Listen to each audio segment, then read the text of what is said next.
Best Turkish video. Best Turkish.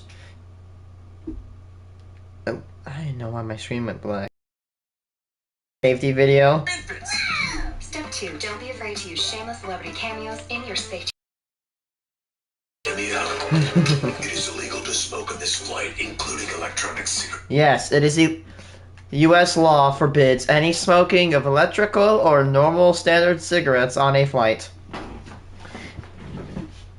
U.S. law also requires one to follow posted and lighted safety lines, and it also forbids people with tampering with the smoke detector in the lavatory room, which I find weird. I'm not saying it's a bad law, but is that like a problem or something? Have people like maliciously destroyed the smoke detectors on a laboratory bathroom? Because I don't know why that's posted. I guess that must be like a problem or something.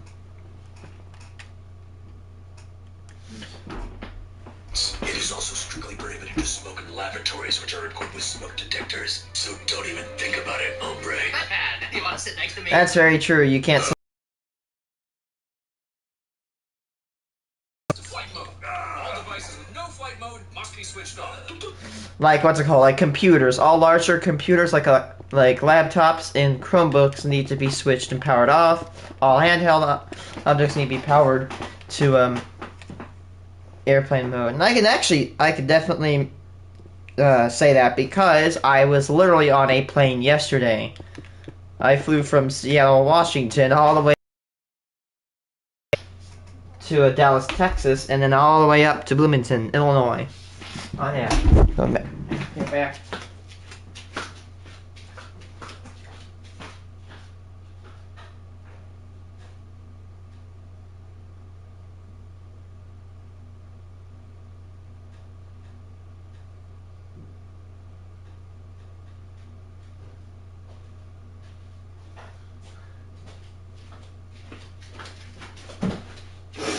I like how they use the Lego Movie characters to actually make a safety video. That's cool. Takeoff and landing, please unplug all devices. Small devices may be held.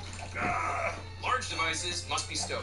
If your device is lost or falls into the seat structure, Do not adjust the seat and have someone come back and get it. 3. A sweet moment between a parent and child. In case of a loss of Now, if your phone falls between the seat, do not adjust it. Let a crew member come back and remove it. pressure, oxygen mask will drop down on. They'll drop down from the top. Always put your oxygen on mask before you put something on the other. I should have said that again. Put your oxygen mask on first, as opposed to putting your buddies on first. This is because when you do not have enough oxygen, it will make you confused, paranoid, and utterly helpless. So, to prevent this, excuse me.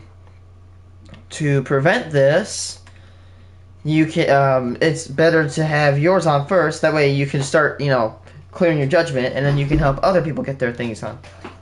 Pull the nearest mask towards you to start the oxygen flow. Make sure your mask is well adjusted before helping your child.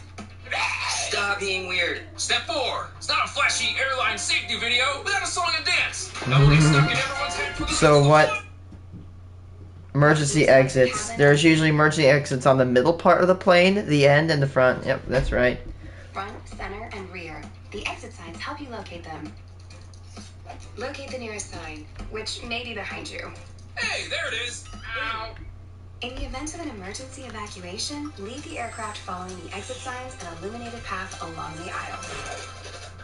As you exit, please leave all your luggage, high heels, and sharp objects behind so as not to impede the rapid evacuation. Exit doors are fitted with slides. With which slides will that can float. through in case of an emergency. Your life vest is located here. Right under the plane. My plane I went on, it had little cushions that could detach, and you can hug it to float. Goggles are blown into the tubes. Where did you come from?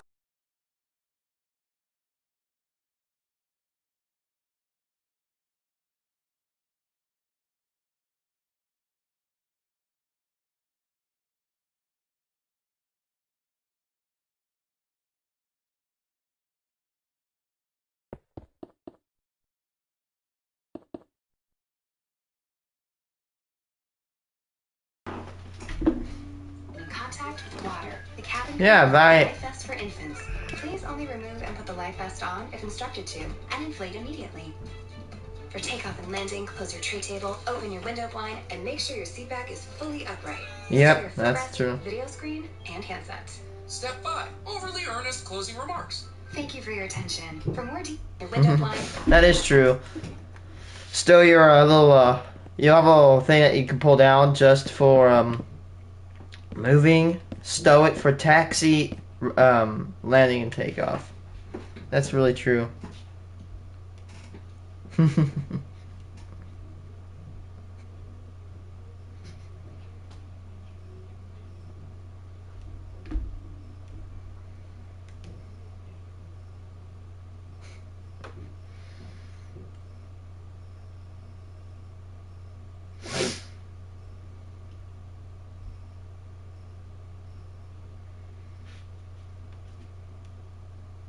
This car is illegal.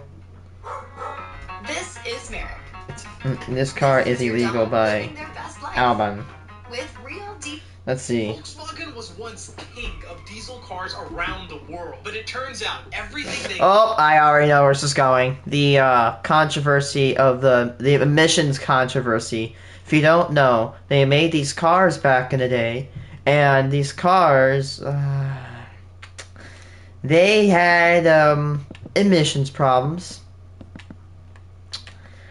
The fuel, they had diesel, and they said, "Hey, it's clean." However, they found out it's actually not clean, and it's worse than if it was burned, like, just as is, I guess you could say. So, basically, they had to recall these cars, and I actually, in Bloomington, Illinois, there's a place called Rivian Plant, and it was owned by Mitsubishi at this time. But there was just so, I remember going into town with my mom, and I just see all these cars just heaped up in the piles because they were just bad. You couldn't use them.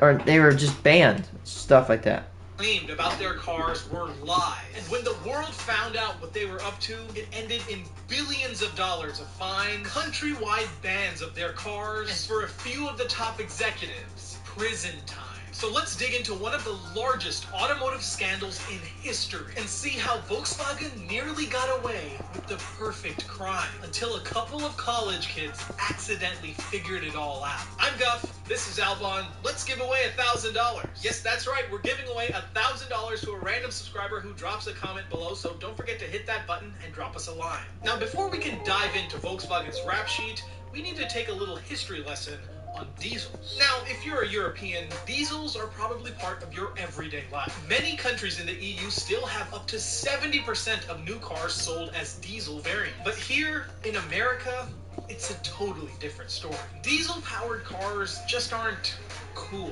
At least, that's been the public's perception since pretty much forever. Back in the 1960s and 70s, as the American highway system began to expand, more and more people were purchasing their very own cars. And their choices were pretty much gasoline-powered or nothing. And for the era, it made total sense. Diesel engines were loud, they were rough, and they were slow. So Americans opted for the smoother, more powerful gasoline engines in their daily drivers. Fuel economy be damned. But year over year, manufacturers refined the diesel engine to soften its rough edges and be better for both the planet and customers' wallets. The once sooty, black smoke-emitting diesel lumps soon became smooth, turbocharged, powerful, fuel-efficient motors. And for the average English or German citizen, their daily drivers went from 20 to 30 to 50 miles per gallon, all while being tremendously smooth and torquey enough to propel you I've heard diesel burns very efficiently. Despite that, no matter how much manufacturers quoted economy figures, the image of black smoke pouring out of tailpipes in the 60s and 70s undid any and all marketing for diesel cars in America. And then there's the government. America didn't have competitive tax incentives for buying diesel like many European countries did. So and costs less to maintain. In America, you are still paying more at the pump than the guy next to you filling up with 87. And choosing the instant gratification of a gasoline engine versus the long-term economics of a diesel engine is just the American way. And can you blame us? Gasoline engines are great, so be it because of publicity, money, politics, or logistics, diesel passenger cars just never became popular in America. But in the late 2000s, it seemed like all of that was about to change because Volkswagen finally found a way to make diesel cool again. That is, until they shot themselves in the foot and murdered the American diesel car forever.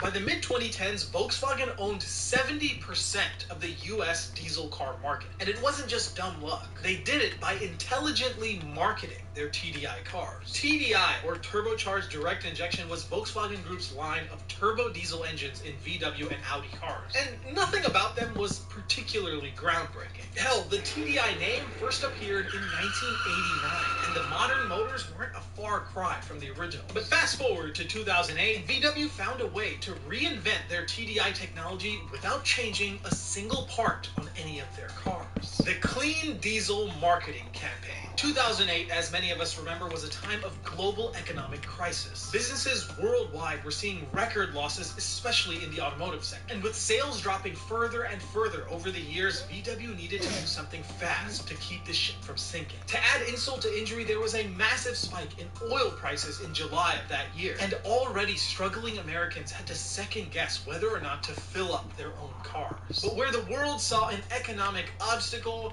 VW's marketing team saw a growing opportunity. And so the Clean Diesel campaign was launched in America with the intent of finally debunking all of the misinformation about diesels over the years. First, they told Americans about how diesels were actually low emission, often producing less CO2 than gas engines in many cases. Of course, it turned out most Americans actually don't care about the environment. And so VW switched up their tactics and instead went directly for their pocketbooks. They began running ad campaigns proclaiming that their diesel cars could go up to 700 miles on a single tank. And they were right. The Volkswagen Passat TDI had an impressive range. And for those that still weren't 800 miles on a full tank. Guinness World Record. Why is that? Internet?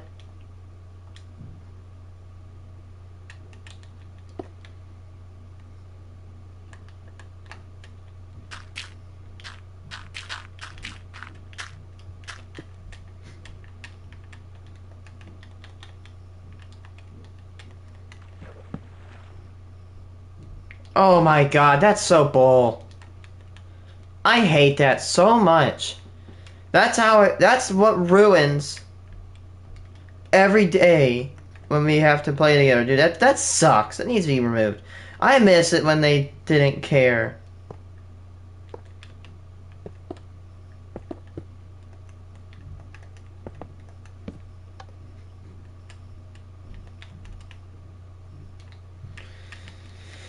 That sucks.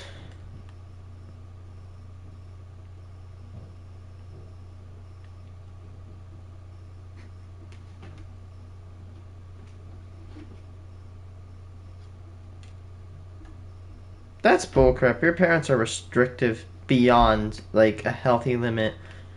They do not want you to interact with the other.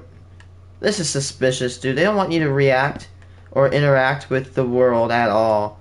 Like, they just want you to be a brain-dead zombie that will always remain at home and not socialize with other kids. This is just... That sucks.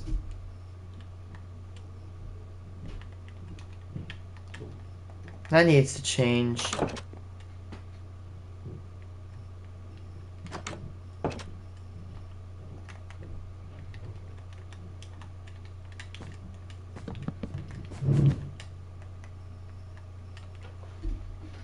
Going 1,527 miles on a single tank of diesel. Then they won green. Woo! Listen, I'd say 1,800 miles.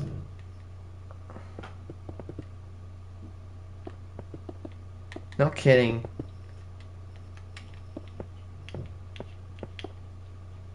I'd say I'm about to say about the video. 800 miles on a full tank of diesel. Woof! A car. That is some range right there. That beats my Crosstrix 500 miles of range. That is actually pretty insane. I'm not gonna lie.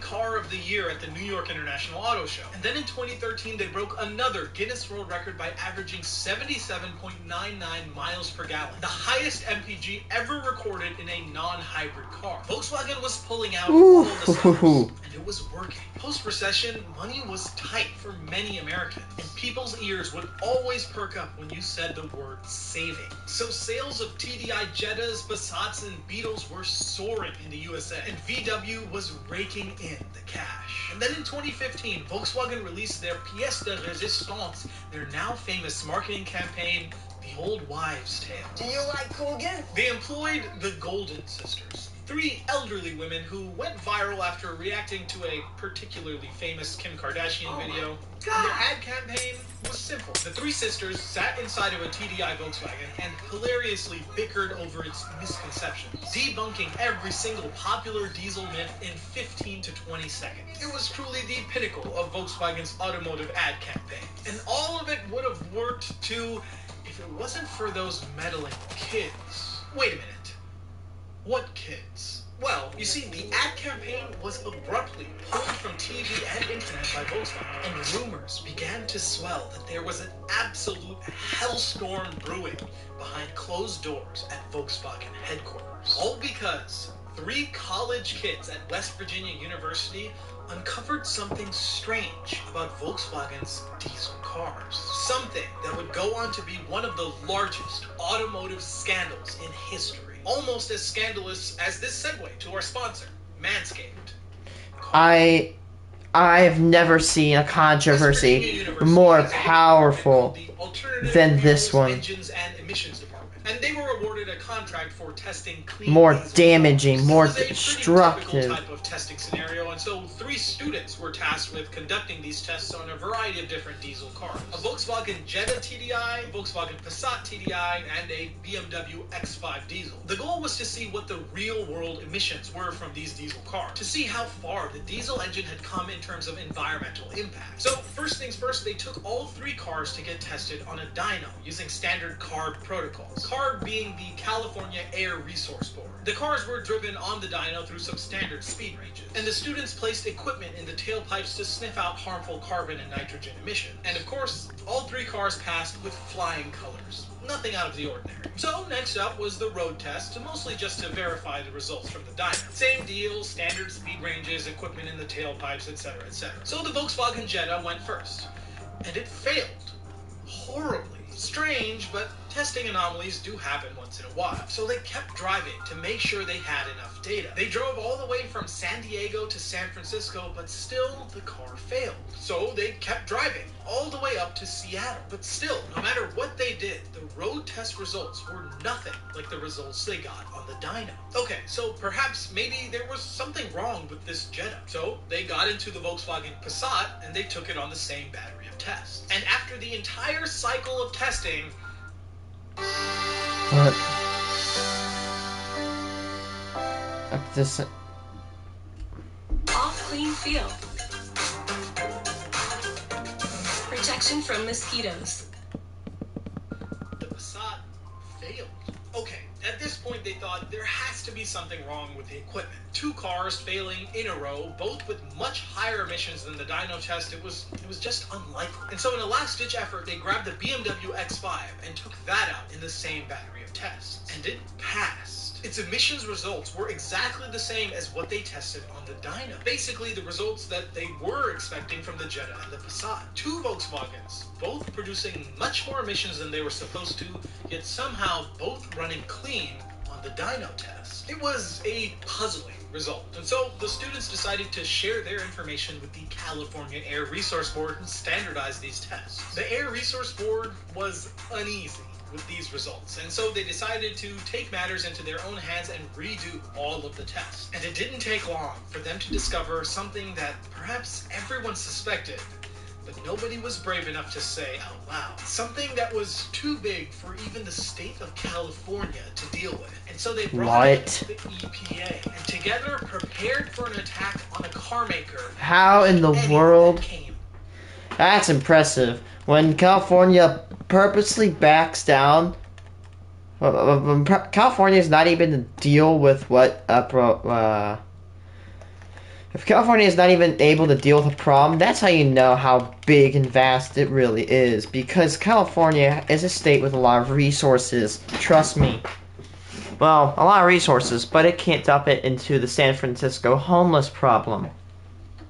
For it. September 2015. By this point, there was already news spreading that something big was going down at the EPA. And then, Volkswagen Auto Group was hit with two major lawsuits. One case was with the United States and the state of California, and the other Trade Commission. The findings in these cases were nothing short of groundbreaking. Now, everyone knew that diesel engines got better MPG than their gasoline counterparts, but the downside to that MPG rating was the higher nitric oxide emissions. That's the stuff that's wrecking your air quality and making LA look like it's on minimum draw distance. And so to mitigate those nitric oxide emissions in their cars, Volkswagen hired out Mercedes-Benz to implement Mercedes-Benz's BlueTech technology into Volkswagen's diesel cars. BlueTech was Mercedes' trademark name for their selective catalytic reduction system. Putting it simply, Mercedes had the answer to nitrogen emissions in diesel cars, and Volkswagen was just a wire transfer away from getting it. The only issue? Volkswagen didn't want to cough up the money for the full implementation of BlueTech. They argued that not only was it too expensive, but it was also too high maintenance and took up too much space in their cars. Reasonable excuses, sure, but without Mercedes, they were going to have to develop the technology themselves. And so, they did, and it sucked. Their system could effectively manage emissions, but only at a huge sacrifice of fuel economy. But those MPG numbers were non-negotiable for VW. Selling diesels in the US was already an uphill battle, and taking away their biggest selling point from the clean diesel campaign would have meant a massive hit to sales. So instead of going back to the drawing board or calling up Mercedes again, they took option 3. Just lie. Lie to the EPA, lie to CARB, lie to the consumer. Don't F with the Volkswagen EPA. engineers programmed the engine computers in TDI God, those guys, you do not want to mess with those people. They will make sure your day is awful if you don't follow environmental regulations. Sneaky little engine computer would Maybe not as a regular civilian, but as a corporate giant, yeah. Emissions compliant mode. And of course, it would pass the emissions test with flying colors. But the moment you pulled off of that dyno, the ECU would automatically reprogram itself to the high horsepower, high MPG, high nitric oxide emissions mode. And thus the customer would be happy with their fast, fuel-efficient diesel engine, and the regulators would be happy with their supposedly compliant test results. It would be totally fine, as long as they didn't get caught. It sounds crazy, right? How could a global automaker like Volkswagen even think to do something as sketchy as this? The answer, as usual, was money. But the story doesn't end there. On September 18, 2015, after Volkswagen was sued, the EPA publicly announced that all 2009 to 2015 TDI cars that were affected must be recalled immediately. And because this was a huge public announcement, 2 days later, Volkswagen had to admit to the world why. You see, at this point, people outside of the EPA and CARB had no idea what was going on. But then VW's top brass had to come out and explain everything. Their stock plummeted 20%, and their CEO, Martin Winterkorn, resigned immediately. 482,000 cars were recalled in the USA alone. Jettas, Beetles, Golfs, Passats, hell, even the Volkswagen-manufactured Audi A3. And that number was just the start. After the US recall, Volkswagen had to admit that they sold 11 million cars with these defeat devices installed worldwide. And if that wasn't enough, Volkswagen was forced to hire a third party to internally investigate the scandal themselves, in an effort to appear more transparent and honest. And it turns out Volkswagen's own investigation revealed that not only were they non-compliant on nitrogen emissions, but they were non-compliant on carbon emissions as well. The EPA was, of course, not pleased. And VW was then forced to offer buyback options for any owners with TDI models that were affected. And depending on the year and model, owners of TDI cars were subject to buybacks from $12,000 to $44,000. My brother had a Passat TDI during this whole scandal, and they bought it back from him more than he even paid for it. Hey! Hey! Hey! Hey! Hey! Hey! Hey! Hey! My brother Hey! had a Hey! Passat TDI during this whole scandal, and they bought it back. I think that's an orange crosstrek in the back. Look at that. Look at it making a sneaky little cameo. A little orange Crosstrek popped it. Hear that? Or that looks like a Forester. That might be a Crosstrek. I think so. But if it's not Crosstrek, I'm surprised. From him more than he even paid for it in the first place. And since many cars hugely depreciated after the news, Volkswagen had to offer loan forgiveness programs for anyone who was upside down on their car. Ow. Volkswagen, of course, only continued to grow. And by the end, Volkswagen was forced to pay $2.7 billion to fund various projects across the country to reduce nitrogen emissions. One of which was the Electrify America EV charging network. All in all, the Dieselgate scandal ended up costing Volkswagen a total of $34.69 billion. But hell has no fury like the Environmental Protection Agency, and money alone wouldn't be enough to pay for Volkswagen's crimes. The EPA swore that people were going to be put behind bars. James Liang, an engineer at Volkswagen, was the first to face criminal charges. Liang was the engineer that helped develop the software defeat device that modified emissions output, and his role in the scandal landed him 40 months in prison. Oliver Schmidt, head of Volkswagen's environmental and engineering department in Michigan, was next. Schmidt ended up striking a deal with U.S. prosecutors and admitted that he had conspired to defraud U.S. regulators and violated the Clean Air Act, which got him a sentence of 7 years in prison. But that wasn't all. This scandal went all the way up. Because then there's Martin Winterkorn, the Volkswagen CEO that resigned. The United States charged him with conspiring to cover up the diesel emissions scandal. And he's currently facing trial back home in Germany for the same charges. There's a handful of others that were indicted as well, but the gist of it is that this scandal didn't just end with a corporate slap on the wrist. Volkswagen lost billions of dollars. People served and are serving real jail time. And perhaps worst of all, Volkswagen's actions might just be killing you. MIT conducted research on Dieselgate over the following years, and they concluded that the 2.6 million affected cars sold in Germany would be responsible for 1,200 premature deaths across Europe, all because of the harmful emissions that these cars were putting out. And the 482,000 cars sold in the US, that's enough nitrogen emissions to make about 60 people die 10 to 20 years sooner than they should have. If you're curious, I'll link to the study right below the like button.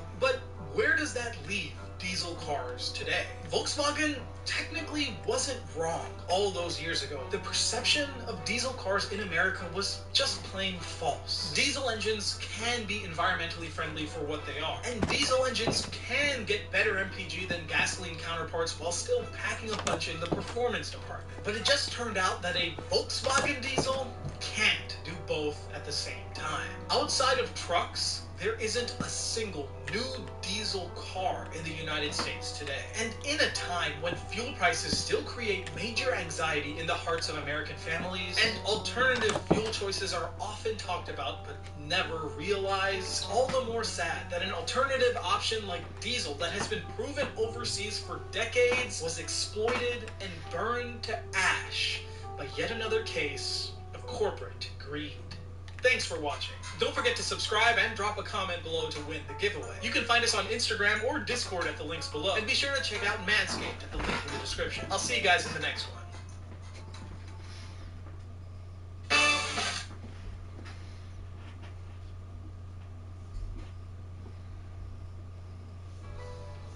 Tonight's invention has had a bit of a check-in.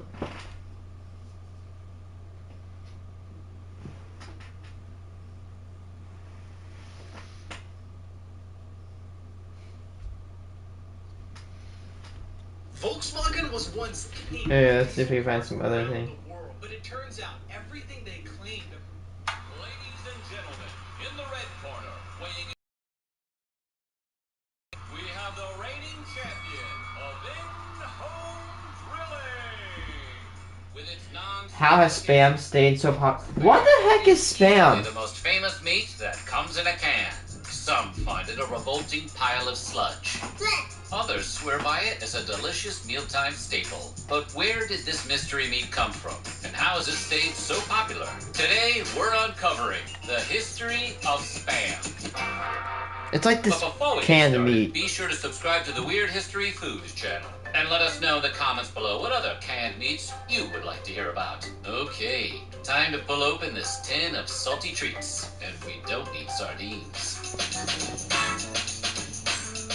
Back in the early 1900s, no one wanted to eat pork shoulder. It was tough and required a long time to cook. Plus, it's where the pigs tended to get their most ferocious tattoos. Nowadays, pork shoulder is a crock pot staple, but slow cookers were still decades away. In the meantime, pork distributors had to find new and innovative ways to get people to buy this unappealing cut of meat. And J. Hormel, heir to the Hormel Company dynasty, was just the man for the job. But before Jay was even a twinkle in his father's eye, his dad, George Hormel, was learning the basics of meat. George dropped out of school at 13 and landed a Chicago meatpacking job. Because if we read Upton Sinclair's The Jungle correctly, nothing builds character like meat factory work. He took to the trade like a kid to a candy store. And over the next 14 years, he would travel all over the Midwest as he chased meaty job after meaty job. When George was 27, he decided to take charge and start a business of his own. He finally settled down in Austin, Minnesota in 1891, where he founded George A. Hormel and Company, a business that primarily packaged fresh pork. Jeez, let's hope it was primarily fresh. 1 year later, Jay Hormel was born. As his father's only child, Jay was later described as smaller, not particularly athletic, and somewhat erratic. So, a theater kid. After briefly attending Princeton before being called home by his father, Jay Hormel was sent to war in 1917. Historically speaking, this was a particularly bad time to be sent to war. Upon returning from Europe, Jay found his father's company in shambles. The assistant comptroller had embezzled over $1 million of the company's money, about $20 million in today's currency, or about 5.6 million cans of Spam. And the company suddenly found itself broke. If they wanted to survive, they needed a sharp pivot. George and Jay took out a loan, fired all of the company's executives, and changed their business model. Instead of selling exclusively fresh pork, they would begin canning some of that sweet pig chowder so that they could sell it to a wider audience across the country. Thus, in 1926, the father-son pair created the nation's first canned ham. While Hormel Sr. was less enthusiastic about the venture, Jay went hog bonkers for the idea. That's the expression, right? Hog bonkers? The younger Hormel dropped $500,000 marketing the new canned product. George's concerns were quickly allayed, though, and the gamble paid off. Their canned hams soon became a grocery store staple, and the business was back on its feet. Or hooves, you could say. They have a pig-based revenue stream. Hormel quickly went all in on their canned meat lineup. A year later, they introduced Spam's predecessor, the spiced canned ham. The following year, they even branched out into creating canned chicken products as well. Chicken breast in a can. Can't wait to spread that on a cracker, or however the hell you're supposed to eat it. George soon stepped back from managing the business, putting Jay in charge of the growth of their burgeoning canned pork empire. The Spam is Hormel born. Company's sales numbers slipped as the country entered the Great Depression. In fairness, everyone was pretty light on cash at the time. They were once more in need of a company-wide pivot, and they found it in the scorned pork shoulder. Pork shoulder was dirt cheap because nobody wanted it. Jay Hormel decided to try and repackage it in a form that people would actually want to eat. By mixing it with water, salt, sugar, potato starch, and sodium nitrate, he created an all-new product. It just needed a name. So, on New Year's Eve, Jay threw a party. Each of his 65 guests was given a blank slip of paper at the door. They were directed to write down a potential name for his new canned ham product. For each completed entry, the guest would be rewarded with an alcoholic beverage. According to Jay himself, it was by the third or fourth entries, and consequently by the third or fourth drinks, that the suggestions started getting good. It takes at least that long to weed out all the porky McPorkface and can, the ham in a can suggestions. Kenneth Denyo, the brother of a Hormel Company vice president, came up with a name that would stick, both in our memories and presumably also to the wall: Spam. While Denyo was awarded $100 for naming Spam, the word's meaning, or how he came up with it, is still hotly contested. Its all-caps packaging has led some to think it's an acronym, but even that's a matter of debate. Some say it stands for shoulder of pork and ham. Wait, wouldn't that be SPA? Alternatively, it could stand for the considerably less appetizing scientifically processed animal matter, which kind of sounds like an alien trying to describe taxidermy. Most commonly, though, Spam is thought of to be a portmanteau of the word spiced and ham. Regardless of what its name actually meant, Spam was set for distribution. And in the summer of 1937, it hit U.S. markets for the first time.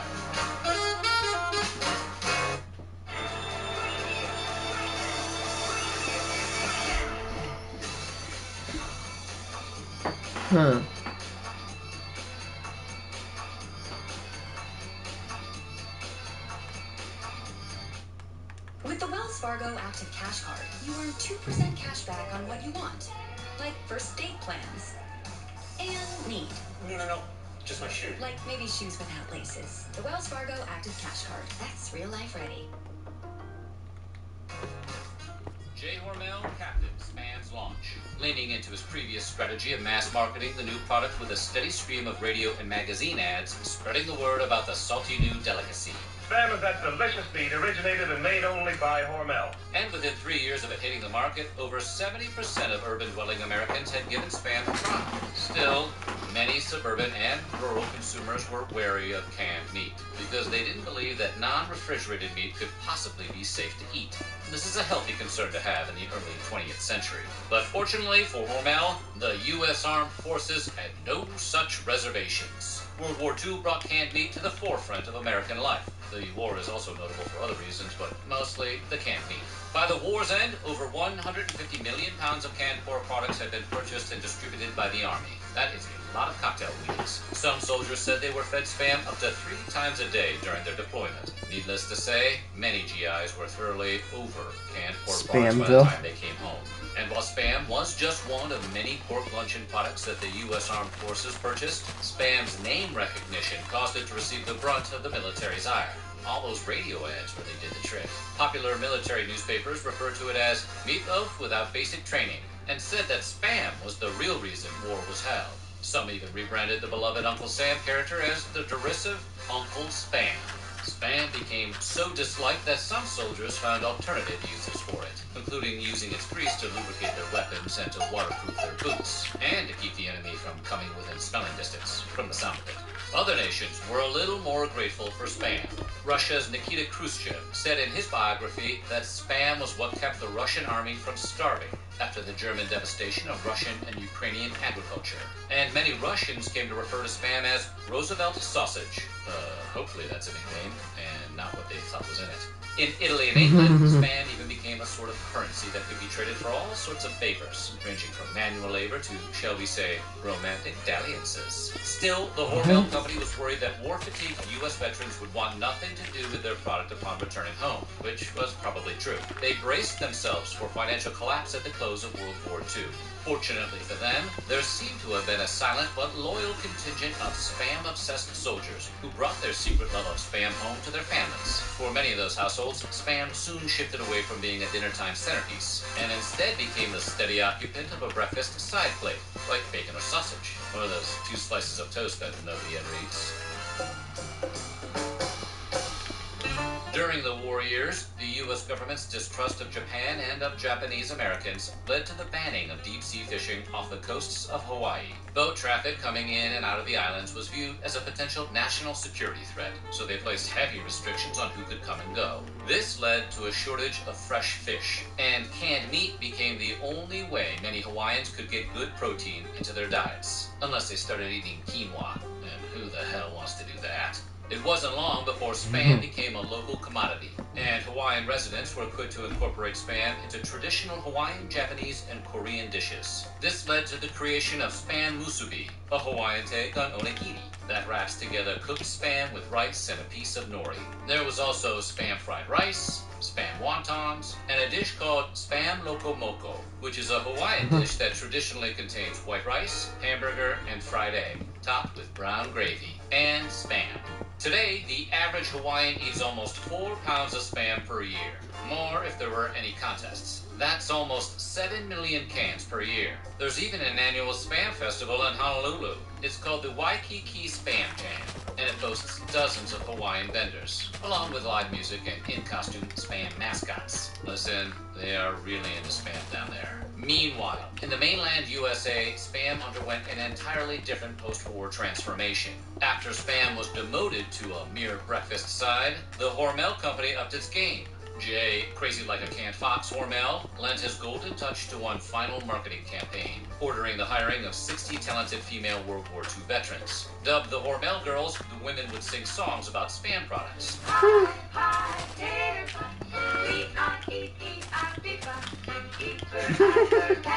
That's funny.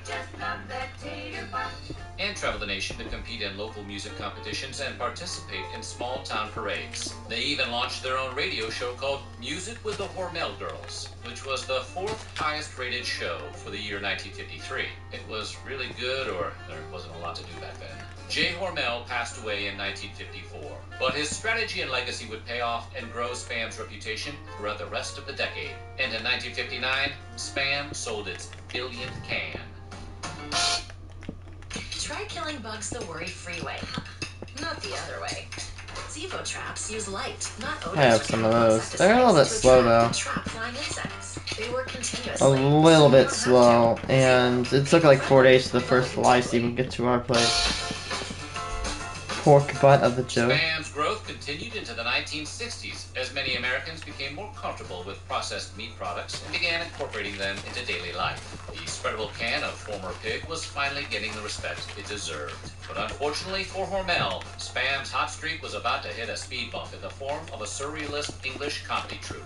Monty Python's Flying Circus began airing on the BBC in the first half of the 1970s. The show was a well-loved cult classic, and its cast members have become comedy icons in the decades since. One of the group's most famous sketches takes place in a diner that sells nothing but Spam, to the growing frustration of a bewildered customer. Spam, bacon, and spam! Also, there's Vikings. It's a weird show. Spam quickly became the butt of a global joke. The company tried to course correct by leaning into their earlier marketing strategies and shutting down any attempts to mock their product. Character. But Jim Henson Productions ultimately won out. Quick tip, if you're trying to repair your public image, maybe don't sue the Muppets. But things can always get worse.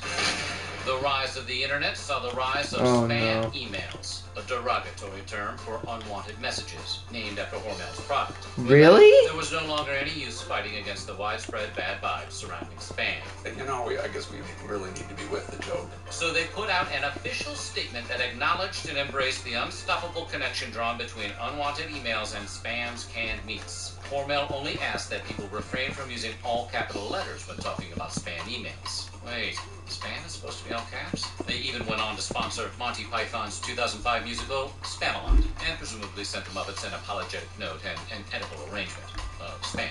Rolling with the punches seems to have paid off. In recent years, spam has grown bigger than ever before. Spam has now seen year-over-year sales growth for nearly a decade. Oh my god, there's so much spam. The multitude of flavors and styles, like teriyaki, hot and spicy, hickory smoke, and oven-roasted turkey.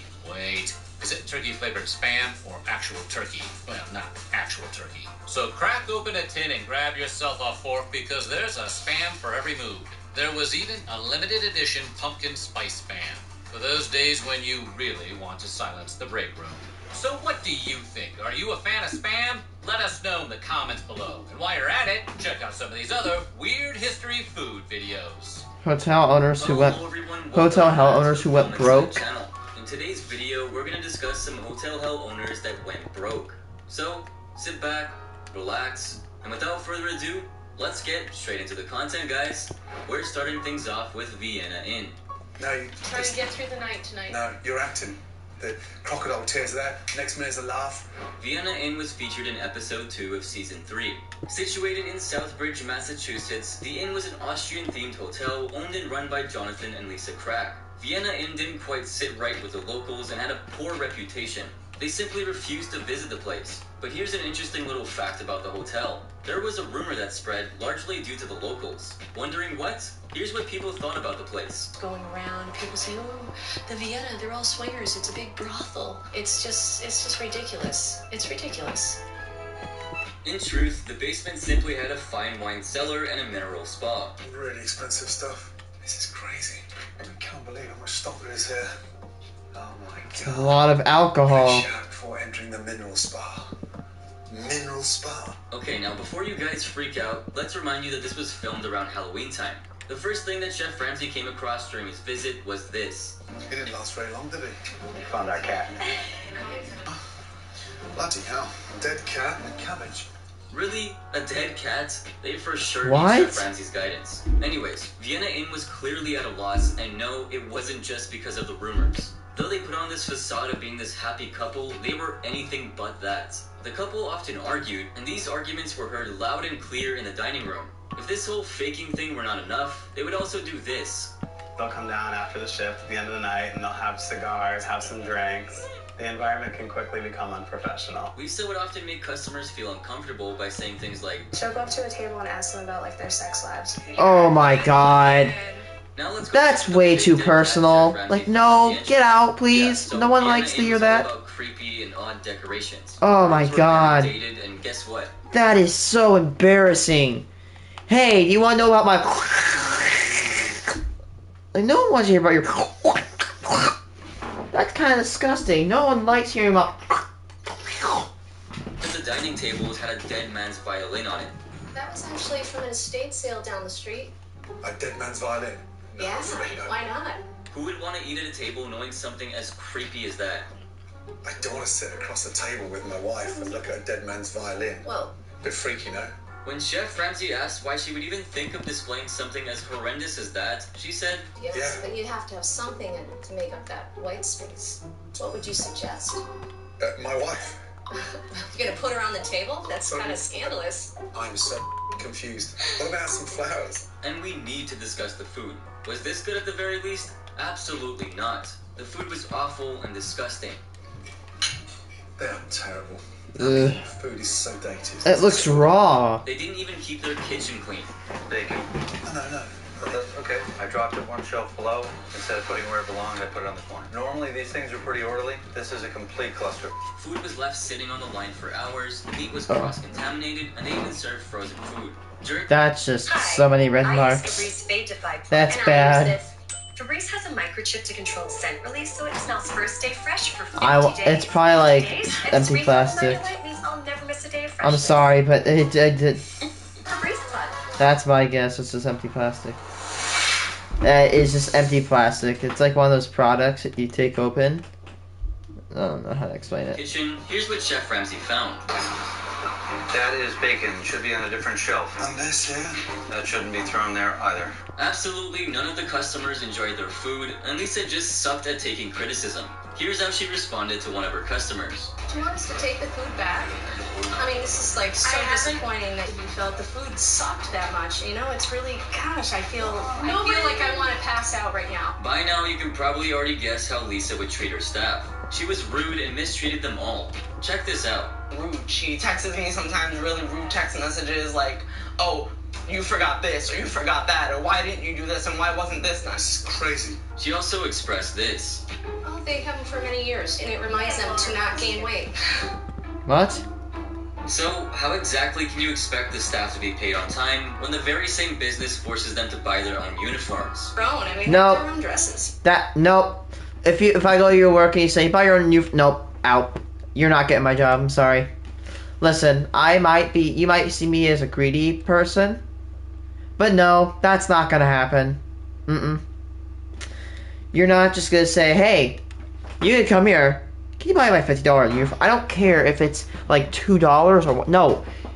If I go, it's like saying, hey, welcome to our construction job. First of all, you have to buy your own excavator. Then you gotta go buy your own power tools. And you gotta, let's go.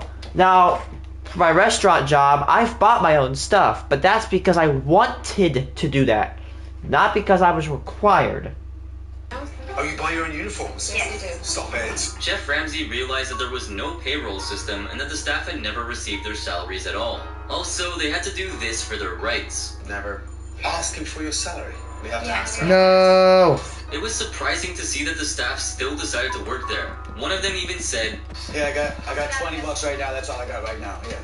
Chef Ramsay knew that his hands were full with this hotel and quickly jumped into the renovations. But Lisa was ungrateful for all the changes. Sadly, the makeover did little to help this business. Shortly after Chef Ramsay had left, the cracks returned to their old ways. Suspiciously, the reviews on Yelp and TripAdvisor were very positive. However, in November of 2017, Vienna Inn was closed temporarily after the inn suffered from $75,000 worth of damage from a fire. Lisa and Jonathan wrote on the inn's Facebook page about the incident. They said that the fire began in the parlor room of the inn and that their smoke detectors failed. Since they weren't alerted, things got really out of hand. A short while after, the couple announced the permanent closure of the inn since they were bankrupt. The inn was sold for $30,000 in 2018 to a man named Peter Houch Jr.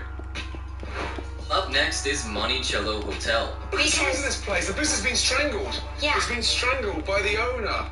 Why are we pretending? I'm doing a good job of pretending then. Monticello was featured in Season 2, Episode 2. Situated in Longview, Washington, the hotel was owned by Philip Lovingfoss, who inherited the hotel from the original owner, Annabelle Jewell, his wife, who passed away. Built in 1923, it was one of the oldest buildings in town. The business was once thriving, but something went wrong down the line. Lovingfoss was running the hotel alongside his girlfriend Ginger. When Lovingfoss took over, the Monticello was losing $30,000 to $35,000 every month. That means they lost close to $400,000 a year. However, Lovingfoss enjoyed. That's like losing the value of my car. I know I bring up my car, but I'm saying that's a good perspective. That's like losing the value of a 2023 Subaru Crosstrek Limited every single month. I don't know about you, but that's a lot of money to lose per month. That's a good amount of money to bleed. That's awful. Or do we buy groceries? Only 4 suites were available in the entire hotel, as the rest were... I saw that one. So, what was the next best thing to do? They used the motel next to theirs and called it the North Wing. The guests never liked it there since the rooms were barely cleaned. Some of the guests even found this. Oh my gosh! Most were disappointed when given rooms in the North Wing instead of the main hotel. Chef Ramsay was definitely not happy when he was taken to the motel, so he did this. This is not the hotel. I'd rather stay in there next door than in this dump. I'm sorry. But hey, the hotel rooms weren't that great either. They were equally as filthy and disgusting. It was hideous. Who would use a brown sofa like that?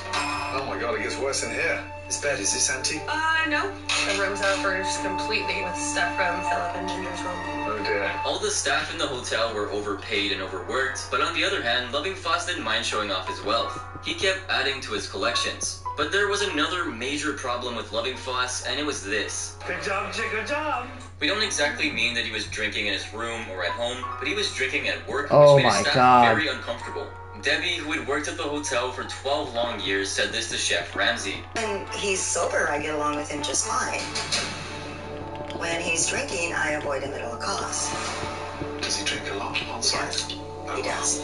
Speaking of the food, the chefs had absolutely no control over the menu or ingredients used. And for that reason, the food wasn't cooked fresh and almost all the ingredients were frozen. When asked about the food, the head chef Dan told Chef Ramsay, "It takes extra time to do things homemade." Yeah, naturally. We're on a time restraint. What? The staff was not even given time to make a proper meal. Ask how many hours they get in a week or whatever, and they got to scrape for... My prep cook gets 20 hours a week.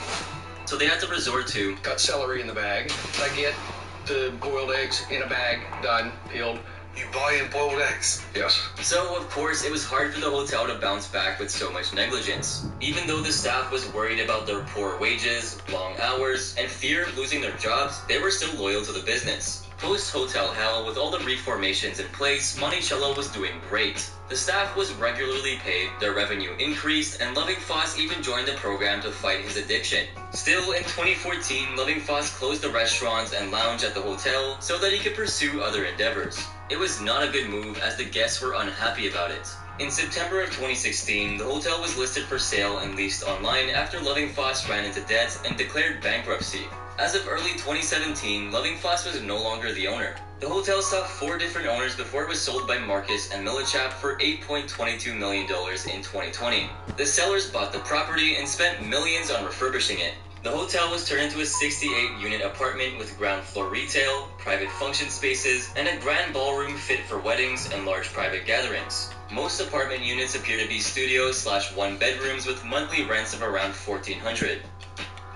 We're finishing this video off with Juniper Hill.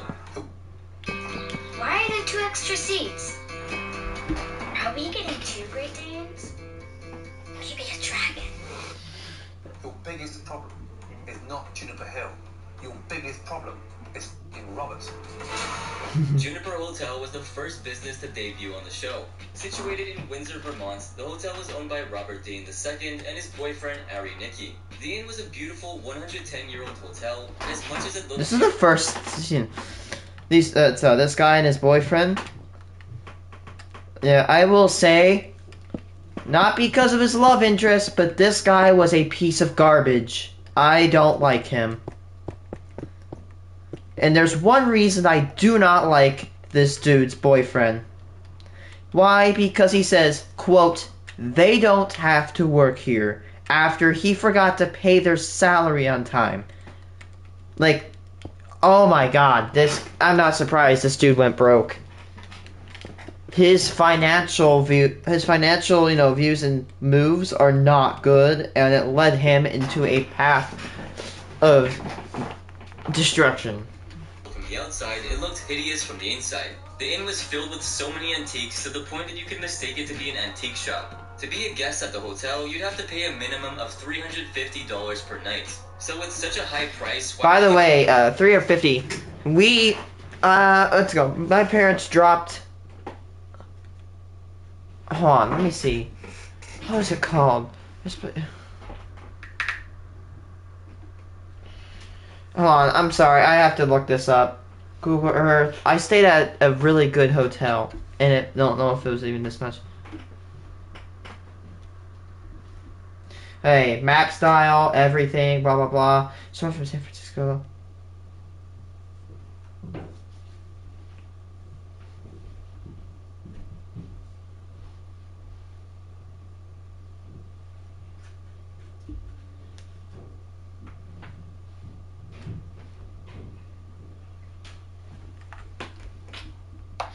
Okay, Embassy.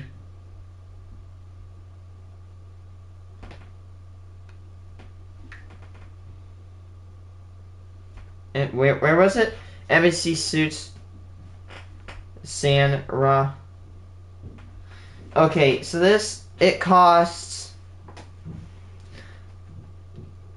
$166 a night. Okay, and we got a bedroom which had a door on it, and it led out to a little kitchen, a tiny baby room, right? A baby, like a little tiny area. On one side was a bathroom, the other side was like a little kitchen area, and that led out into a bedroom that had a couch that could turn into a bed, and then it had a TV that you could view on the table, and on the left of that, there was a desk. This place is a really good hotel. Okay, if you have to go stay near San Francisco but don't want to stay in it, Embassy Suite San Rafael. $166 right now. Good. It's from some people say as low as $150 a night. That's good. I like to save money, and I like that hotel. They even got a pool, although it's not a big pool. They got a pretty nice looking pool, and they have a great hot tub. They have really good breakfast. They also have a ballroom that you can rent, and a little store to buy food from. I bought some cookies and some M&Ms. It was really good there. And I even sorted Raphael. Really good hotel. I love it. And that is half the price of this guy's hotel. This guy doesn't even have a pool. He doesn't even have like that good of stuff either. I don't want to be a... Coupled with Dean's luxurious lifestyle, they were losing this much money. We're lucky if we're doing, $15,000 a month. What does it cost to keep the place open? 30. Really? Yep. So you're losing $200,000 a year? It's been a nightmare. He let his friends dine at the restaurant and stay for free, but he didn't treat his employees very well. Wow. This place is his playground. Yeah.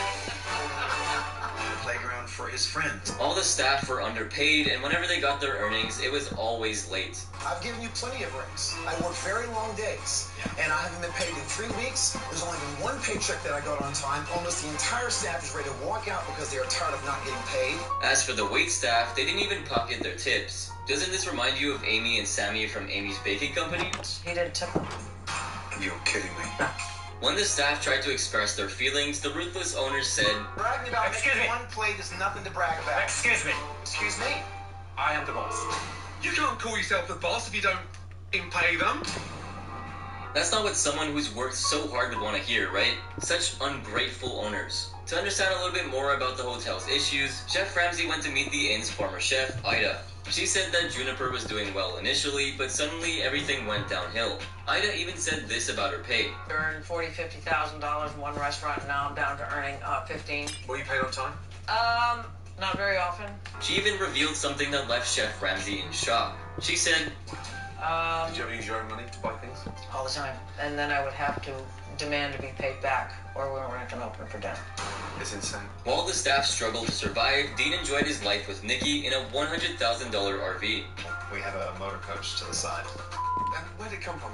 Is it yours? You rent it? Yeah, it's ours. We owe on it, but we bought it. How much was that? Over $100,000. You say $100,000 on it. Worse, the menu was No wonder you're losing ridiculous. money. Prices on it, and when confronted about it, Dean said, How much is it for 3 courses? $59. $59. So if we had the lamb, it would be 74. So, suppose the guests wanted to try the lamb, it would be an additional charge of $15. Because of this ridiculous pricing, the inn was losing several guests. People are horrified at the price of the food. This is why a lot of people think that Juniper Hill is snobbish.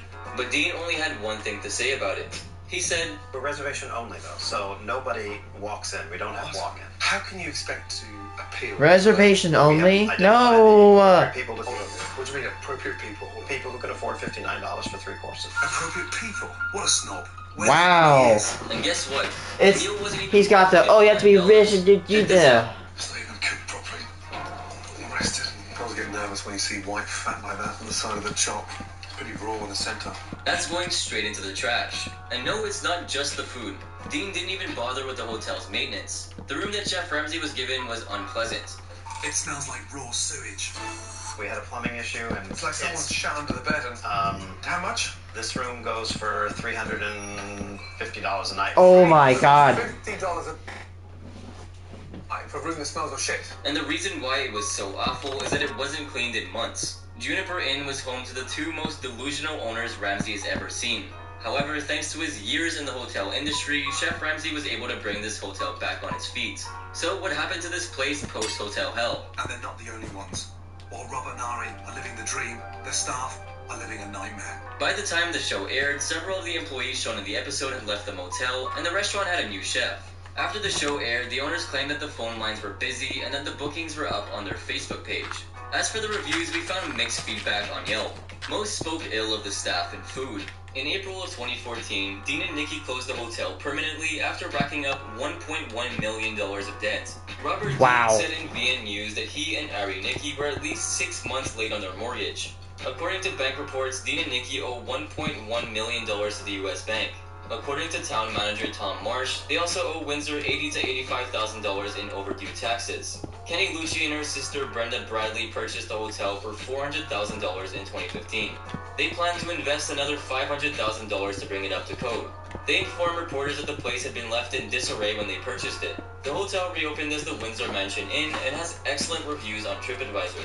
With that, we've sadly come to the end of the video. I hope you enjoyed it. What are your thoughts about these owners? Let us know in the comment section down below. Don't forget Hotel Hell, serious health violations. Celebrate the red, white, and blue at Goods Furniture and Mattress. Shop Good Sleep and save on mattresses from Tempur-Pedic, Stearns & Foster, and Sealy. Look for the red tags for extra savings.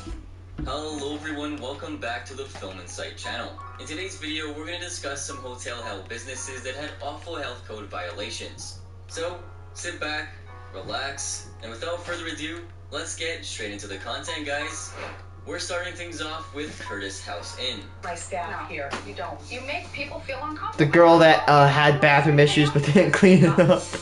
The Curtis House Inn, situated in Woodbury, Connecticut, was featured in the 7th episode of the 2nd season. You won't believe how much debt this place was in. Just check this out.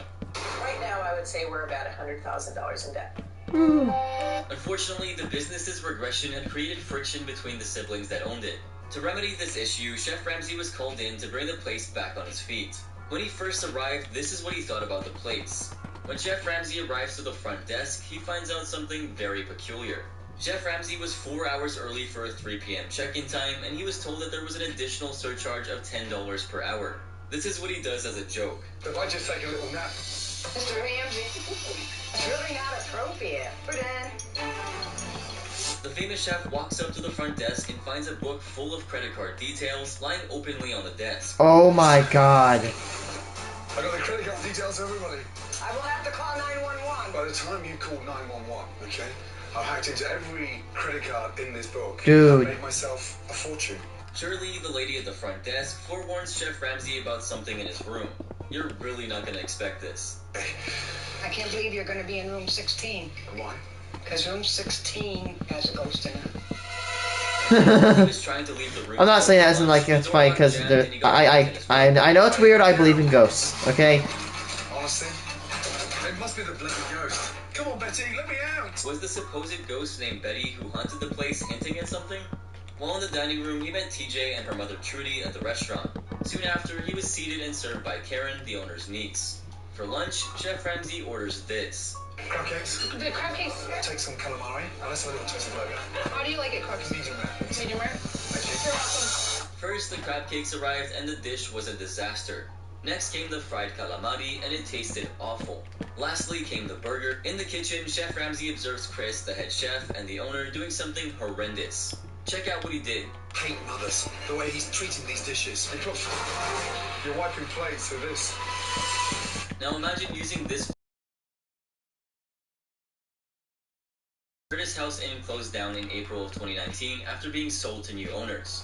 The inn reopened as Evergreen Inn and Tavern in June of 2019. It was sold yet again, and in June of 2020, it reopened as 1754 House. The place seems to have pretty mediocre reviews though. Alrighty, next up we have Calumet Inn.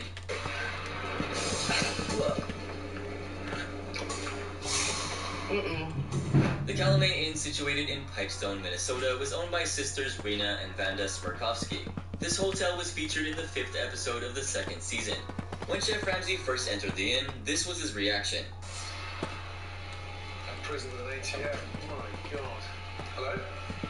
You are kidding me. Please. When he makes his way to his room, this is what he finds. Wow. Holy mackerel. Is that mold in there? I wouldn't be surprised if it were mold. After a tour of the pathetic rooms, Chef Ramsay worked up an appetite and decided to head down for lunch. There, he meets Jocelyn, a waitress who worked at the hotel for 2 years. While he places his order, he inquires about the quality of the food with the waitress, who confesses that the food was all frozen. The main problem of the inn was the lack of communication between the sisters. When Chef Ramsay was there, he spruced the place up a bit and even prevented the sisters from bickering by giving them a goldfish to take care of. After the episode aired, the TripAdvisor reviews were mostly good, but the Yelp ones were mostly negative. Rena and Vanda sold the hotel in June of 2015 to a Texan and are no longer the owners of the Calumet Inn. The hotel was briefly returned to the sisters, who then sold it to Tammy Grubbs. The hotel had eventually fallen into a state of disrepair. As a result, it was condemned by the city of Pipestone after a fire inspection found 9 violations of the state's fire code. Work was completed and the inn was uncondemned on April 30th, 2020. Owner Tammy Grubbs had made several claims against the city council over the treatment of the hotel. Okay, so we're moving on to the next hotel, being Beachfront Inn and Inlet. Rule number 1. You can't put hot food in a walk-in. It doesn't even go together. No, not at all. You're walking? The Beachfront Inn and Inlet, situated in Fort Pierce, Florida, was owned by Brian Paul. The business was featured in the 7th episode of the 3rd season. The hotel manager, Liza, thinks that Paul has no experience and just runs the place for the heck of it. The staff of the inn love to take advantage of his weakness, especially Chef Ben. With nothing left to do, the owners call out to Chef Ramsay for some aid. Let's see what his reaction was to the hotel. It looks like the hotel's closed down. Hello? Anybody in? While looking around the place, Chef Ramsay notices something horrible and complains to Liza about it. The hotel was already starting to disappoint Chef Ramsay. What's worse, he hadn't even reached his room yet. Once there, the famous chef was shocked with the awful state of the room. Do you want to know what Gordon Ramsay thinks about Brian Paul, the owner? Well, check this out. I know when I'm coming to fix a business, they have various issues. But right now, with the information I have, I am not impressed with how Brian, as an owner, is operating this hotel. So when Gordon Ramsay went inside for his meal, he had a little chat with the waitress who had been working there for almost a year. This was their exchange. I was never told. Even our first shirts, our name tags. On your name tag as well. Yeah, we have to pay like $8. Never seen that before. After the waitress was gone, Chef Ramsay examined the menu. This is what he thought about it. As I look at the menu, I notice it's absolutely massive. So I decided to order the chicken wings, which honestly, I wasn't surprised when they were dry. Well, I guess he just felt very overwhelmed with the abundant choices. So he ordered the simplest dishes he could find. The whole meal turned out to be a complete disaster. I had the lobster mac and cheese, which technically isn't mac and cheese because they use penne pasta. But the worst part of my lunch was the tuna burger, which I knew wasn't quite right. When Gordon Ramsay confronted Paul about the fish not being fresh, this is what he said. I ran up a little bit of a bill with my brother, so we cut back and started ordering some of the frozen stuff from some of the purveyors. And what's the feedback? We get some negative feedback. Chef Ramsay asked the inn's employees what the major setbacks had been. Listen to what the sous chef Joey had to say about working with Brian. Working with Ben, I can't really tell you what he does. And Brian will just avoid him instead of trying to get to the root of the problem. And I think that in itself is a problem. The famous chef found out more about the hotel from another waitress as part of his research. Sure enough, towards the end of the episode, Chef Ramsay comes to the rescue and spruces the place up, attracting in more customers. But what exactly happened after the episode aired? 4 months after filming, Paul sacked Chef Ben and employed a new kitchen staff. They implemented a curfew for the live entertainment they hosted, and Paul shifted his focus to paying guests rather than beachgoers. They made further improvements, including installing new kitchenettes, making a new menu, adding patio furniture, and a lot more. There was even a new gift shop selling Navy SEAL merchandise. TripAdvisor reviews were mixed, and there were still complaints about late-night noise from the bar. Yelp reviews were also very negative, but that's not surprising. Beachfront Inn and Inlet was closed after the place was sold to new owners in 2019. The business now goes by the name Sunrise Sands Beach Resorts and has relatively average reviews. Finally, as our last entry, we're going to discuss Roosevelt Inn. Maybe I do want to punch you a little bit. When you live with moderate to severe Crohn's disease or ulcerative colitis, your day can be I full don't have it. I can become physically very, very violent and have in the past. People get hurt. Gordon Ramsay visits the Roosevelt Inn Bed and Breakfast in Coeur d'Alene, Idaho. The hotel was featured in the 6th episode of the first season. The business was a living hell for the guests to decide to come here thanks to the owner John Hughes' eccentric behavior. Just check out what their server Mariah Milliman had to say about the hotel. I would say that the hotel is struggling because it's dated, it's old. Hugh takes Chef Ramsay down a flight of stairs to a room where guests can hang out with the dogs. He was pretty surprised. And guess what? The hotel even had a small ballroom. You won't believe the cost it takes to upkeep this room. When Hugh showed Chef Ramsay to his room, it was hideous. Dogs. Believe it or not, it was much worse than the ballroom. When Chef Ramsay confronts Hugh about why he takes things so lightly, the deluded owner gets a little aggressive. So aggressive that he even seems to want to punch the famous chef in the face. What do you want me to do? Get angry and punch you? You want to punch me? You're fast. Maybe I do want to punch you a little bit. Chef Ramsay goes ahead and tries to inspect the place even further, and no, he's not impressed. Everything about the hotel was falling short. The dust up there. Most disgusting of all, shit, is the dust magnet hanging over my pillows. Ow. Let me out. The rooms were awful, the management was sad, and the food? You couldn't even prepare a boiled egg correctly. That was wrong. Is this really happening? You can't even boil a fucking egg. The thing's still got feathers on it. The shrimp cocktail had a watery base, and the salmon was also sent back to the kitchen by Chef Ramsay. The following day, Chef Ramsay reveals that he had to sleep on the couch as he couldn't sleep on the horrendous bed. He later invites Hugh and his wife Tina up to his room. The ignorant owners are all given goggles to wear, and a black light test is conducted. It reveals that the bedding and mattress was covered in bodily fluids. Oh my god. Absolutely disgusting. If you think that's bad. This kind of stuff hasn't been weeks. That's years. Oh. The guests are all appalled by this, and Tina is moved to tears at the revelation. This is so embarrassing. At the end of the episode, Chef Ramsay helped turn the hotel around, and he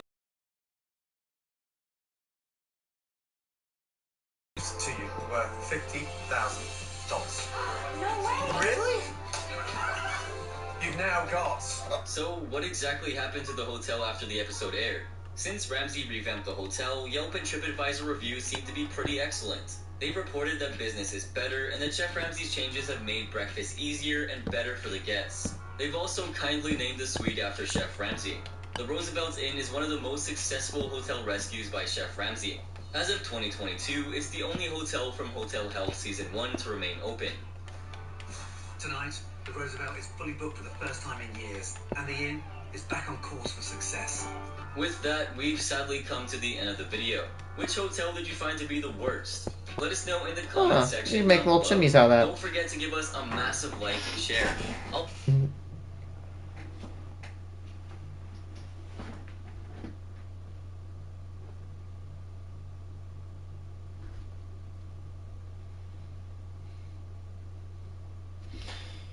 Top insanely delusional hotel hell Wait, owners. Casey's finally has thin crust pizza.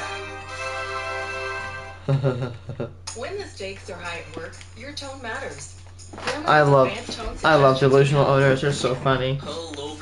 The guy is like, my English is better than yours. That guy, oh my god. Owners that are insanely delusional. Do you remember that owner who drove guests away with her? With her singing. If you thought that was crazy, wait till you see what's inside. Hold on. Hotel.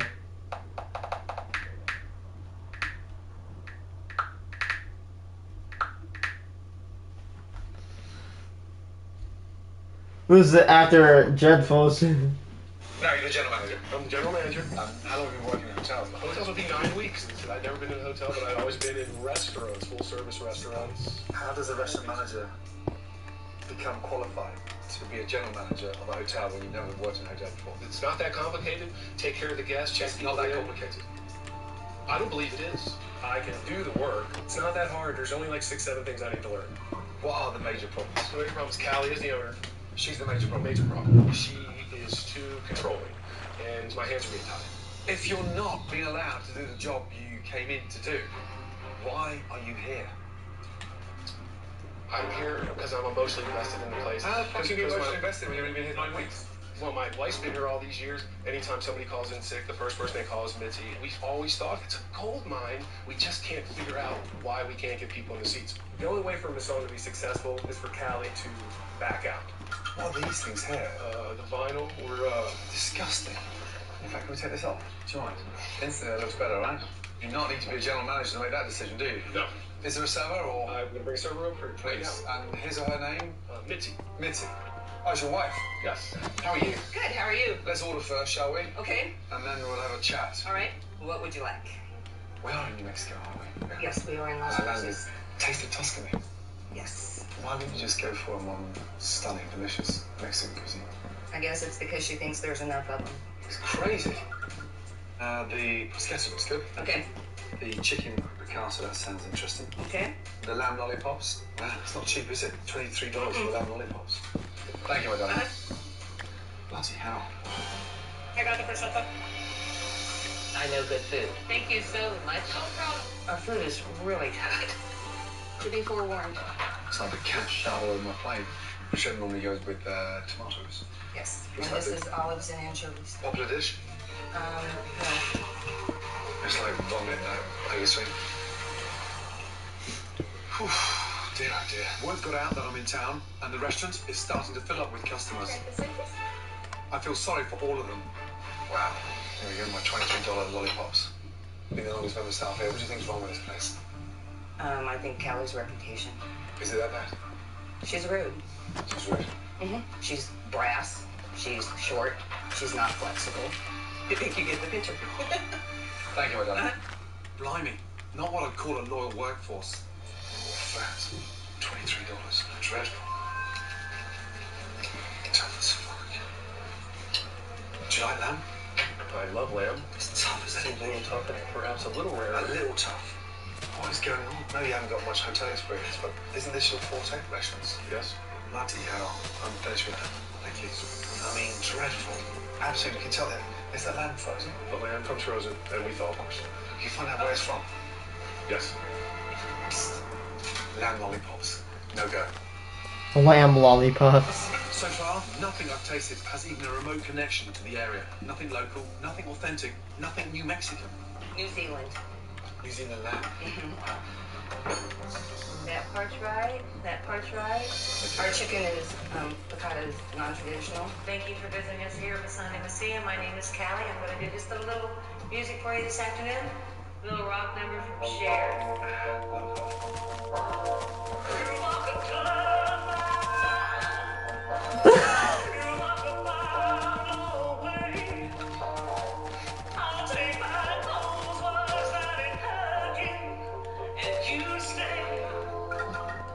Oh my god, everybody's like, ooh.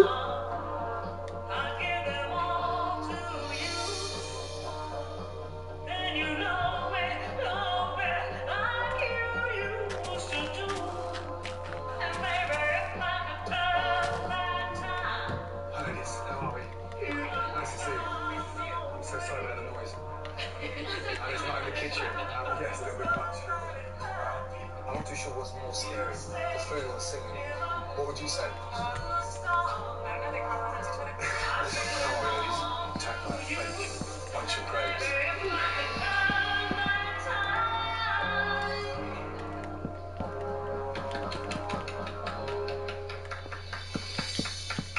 And thanks for joining us here.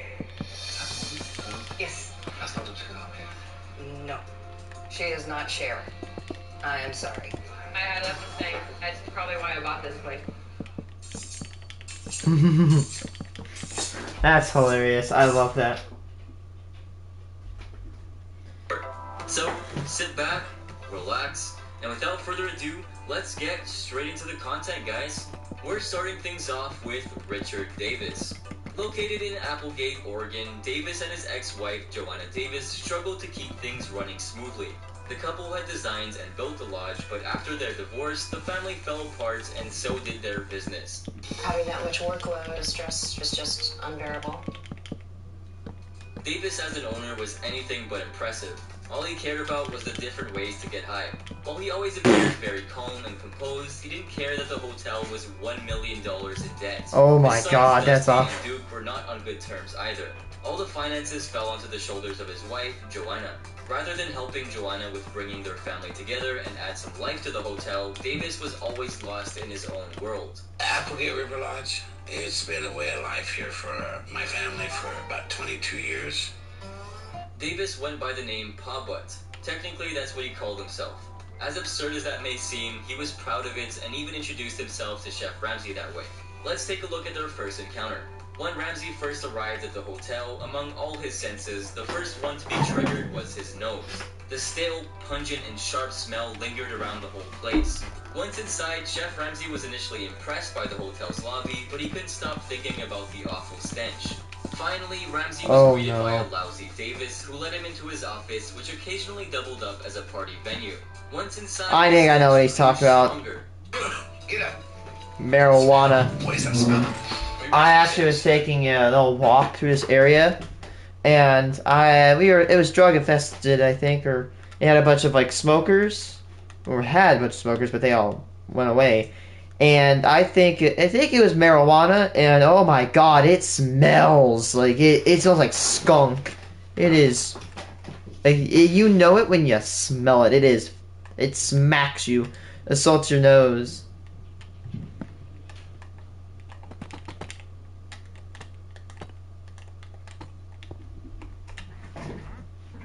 Incense. Yes. That is a strong incense. Yeah.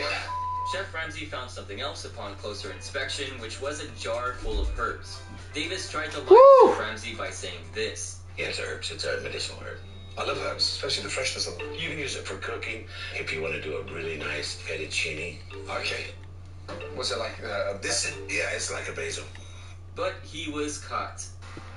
Is this cannabis? Yes. Apart from Richard being a junkie, he was a complete nutcase. Bro's got weed! Problems that were present. The lodge was in poor shape with outdated decor and poor sanitation. It was noisy, dusty, and infested with bugs. Wait, why was it that noisy? According to Davis, the noise was a result of the Duke's extravagant musical concert nights, which was supposedly the best part of the day. Once the party below died down, David would start his own. He would gather people and keep the party going in his office. With so much commotion under one roof, the in-house guests couldn't rest. Davis didn't even pay any heed to the complaints brought to his table. He had his dope, he had his guitar, and he had fun. And that's really all that mattered to him. Instead of schooling Duke, Davis chose to join in on the madness, and what's worse, he attended dressed as a mushroom. The only thing Richard Mushrooms attending the party. Oh my god. just loved being stoned and even offered his guests some. While the conflict between I've the seen brothers that, was mounting by like the parts of day that. and the mother Joanna was struggling to keep things together, Davis seemed to be the only guy that was the least affected. Davis had put his heart and soul into the construction of the lodge, but somewhere down the line something changed. It was When you have auto blast damage, trust SafeLink. In one easy appointment, Bruh, that It sucks. was shocking to see this side of Davis. It was more like he had given up on the hotel, his family, and ultimately himself. During one of Chef Ramsay's discussions with the family, Davis looked absolutely uninterested. Seeing his behavior, this is what Chef Ramsay did. I would ask you to disappear. You're a nice guy. You're not going to change. What a shame. I don't think your family want you to change. They love you as you are. Yes. Okay, so I want you to have a relaxed afternoon. Cool. Thank you. That's why you're here. Well, I appreciate it. I've been talking years. You take care. okay, see you, Dad. Thank you, Richard. Post Hotel Hell, the lodge received mixed reviews. Even though guests found the location to be beautiful, many of the guests complained about the service. As of 2022, the lodge is surprisingly still open, and customers are also giving some positive feedback. On Facebook, it has 4.5 stars, on Yelp it has 3.0 stars, and on TripAdvisor it has 3.5 stars. Next up is John Imhoff. Cambridge Hotel was featured in the first season of the show. Located in Cambridge, New York, the hotel was owned by John Imhoff and assisted by his wife Tina. Imhoff is a lawyer and ex-military man. We don't doubt that he must have been a great lawyer, but he was far from great when it came to running a hotel. He bought the hotel back in 2007 with the help of his family. Imhoff was the king of mismanagement, and nobody knew this better than his staff. The hotel was in a deep pool of debt worth $750,000, and that number grew by the week. Imhoff has a peculiar way of dealing with things. He ran the hotel like a dictatorship and never let anyone do their job. Whatever the staff did had to first run past them for approval. Imhoff didn't listen to anyone, not even Tina. Although she tried to convey her disappointment in him, he failed to acknowledge it. I don't know how I manage. And I was very close to running away several times. Him and John go back and forth. When I give suggestions, it's pretty much, and then it's pushed aside. And then John is making decisions. He was so arrogant and stubborn that it was either his way or the highway. Clearly, his methods failed, but Imhoff lived in denial. I'm a military guy. I'm not going to take Chef Ramsay. During the show, it's also revealed that he had borrowed money from his daughter, who was at the peak of her career, but Tina was not aware of this transaction. Taking money from your daughter that hasn't even started. I would never ask her. On the path of her career. I do have a positive attitude. There's a difference between sounding positive and sounding full of crap. Imhoff throughout the show was seen doing absolutely nothing useful. He was in fact doing all the wrong things. He didn't even hesitate to call his head chef Rich and his general manager Brittany useless and inept. One of the most bizarre things about the hotel was that it was haunted. Apparently a 4-year-old named Alice would walk the corridors at night, and the receptionist swears by this. We're not entirely sure about the legitimacy of this allegation, but we sure don't want to put it to the test. But Alice or not, the Cambridge Hotel was definitely haunted by Imhoff. Bloody hell. Who in the hell put this here? This really is Hotel Hell. Oh my god. What happened to our hands? He interfered in just about everything, whether it was his house staff or his chef. Imhoff had to poke his nose everywhere, even if it wasn't required. But he's took over more control. That's when I put up my hands. Okay, you want to run it? You run it. It's soulless. When Chef Ramsay came up with a plan, he acted smart and didn't share it with Imhoff. So, what was the plan exactly? To keep Imhoff as far away as possible. Tina, with some help, managed to kick Imhoff out of the kitchen when he tried to meddle with the work. Chef Ramsay then rushed and locked him on the so-called haunted floor. But before locking him, this is what Chef Ramsay had to say. Downstairs, currently, there's a buzz. And they got put together by your general manager, Brittany. That's her vision. But if you carry on running the Cambridge the way you have been, this is what you're gonna have. This is what's your destiny. This, on your own. As expected, in the absence of Imhoff, the launch night turned out to be a success. Imhoff realized his mistakes and vowed to place some trust in his team a lot more. After all, you can't really be successful with a team that you don't trust. Post Hotel Hell, Cambridge Hotel received positive reviews. However, in June of 2012, the hotel closed down permanently because they were still in debt and couldn't pay off their mortgage. The hotel was sold for $375,000 at an auction and converted into an assisted living residence called the Cambridge Assisted Living. As for Imhoff, he interestingly works at Guantanamo Bay Prison as an officer in charge of the Office of Military Commissions. We believe he found his true calling. And finally, our singing queen, Maison de Messia's owner, Callie Schwowinski. Maison de Messia was featured in the first episode of Season 2. Located in Las Cruces, New Mexico, the hotel was owned by Callie Schwowinski. She purchased the hotel back in 2006 for $1.2 million and remodeled the hotel for another $1.2 million. During the show, it was revealed that Schwowinski only had enough funds to keep the hotel open for another 6 months. Schwowinski always wanted to be a singer, but her career never took off. So to keep her inner passion alive, she decided to oddly purchase a hotel. But sadly, her singing was awful. None of the guests appreciated her at all. On the contrary, they detested her vocals. We get a lot of telephone calls. It's Callie singing tonight. Well, then that kind of means they like me. I surprise them quite a bit because they just don't expect it. They do love it. But Schwowinski had other ideas in mind. She had not one, but 3 stages built into the hotel, one in the restaurant, one in the pool area, and one in the bar area. And guess what? She was the only performer. Needless to say, when the guests would visit for a good, peaceful meal, Schwowinski would ruin it for them with her not-so-soothing performances.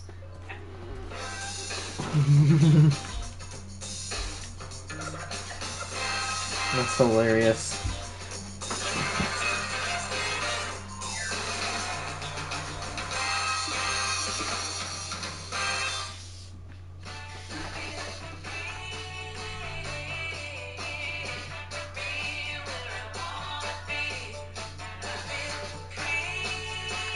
Let's try the brand new bamboo planks.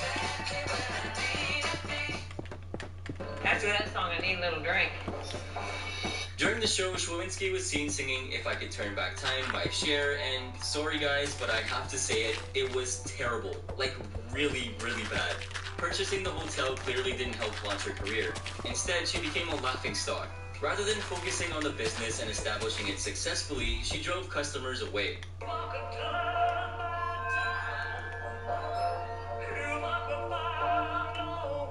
The hotel industry is basically a hospitality business. Guests come with high expectations to relax and enjoy the hospitality. However, Schwowinski didn't make any of the guests feel at peace whatsoever. It wasn't exactly just the singing that did this though. Schwowinski was incompetent on many levels. Instead of welcoming the guests with warmth, she made them sign a waiver stating that they would not damage her expensive Venetian plaster.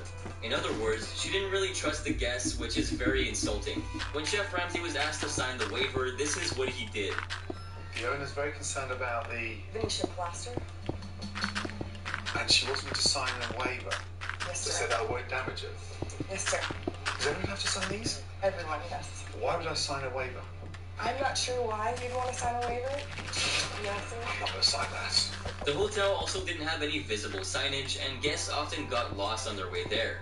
In fact, in the beginning of the episode, Chef Ramsay missed the hotel even if he was using a GPS. The decor of the hotel was also very boring. It was monochromatic and had very tacky drapes and table covers. And the food? It was awful. The food was supposed to be a taste of Tuscany, but it was nothing close to that. Let's get one thing absolute certain. It is not a taste of Tuscany. The hotel's pool was also filthy, and when Chef Ramsay Actually, I hate to say this. The only reason I don't want to use them, not because I don't like them, but because this doesn't fit in with the neighborhood. It's a little bit late. Is it busy, the pool? No, it's not. Very seldom do people use the Really? pool.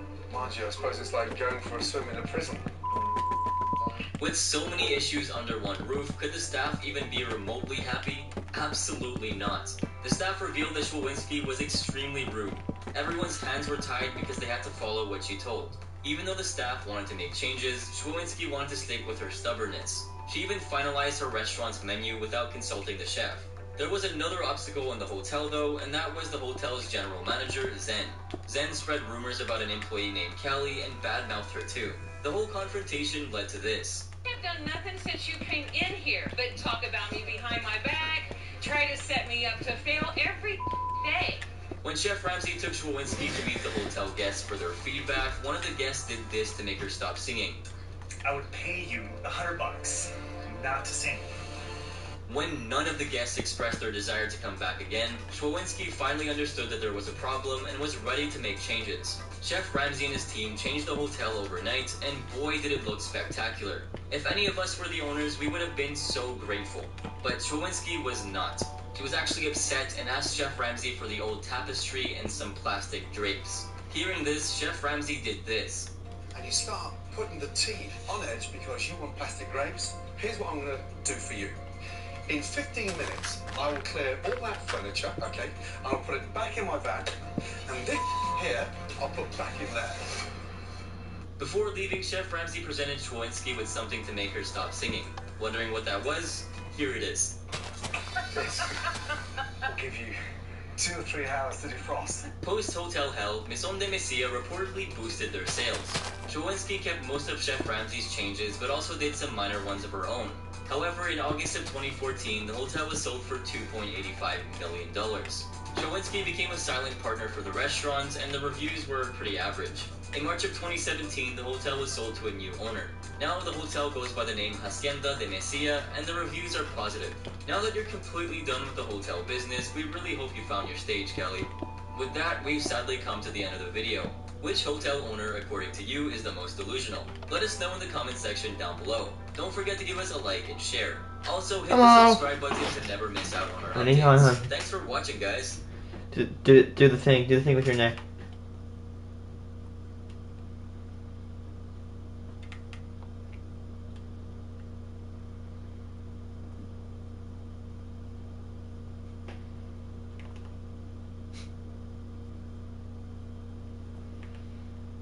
Come on.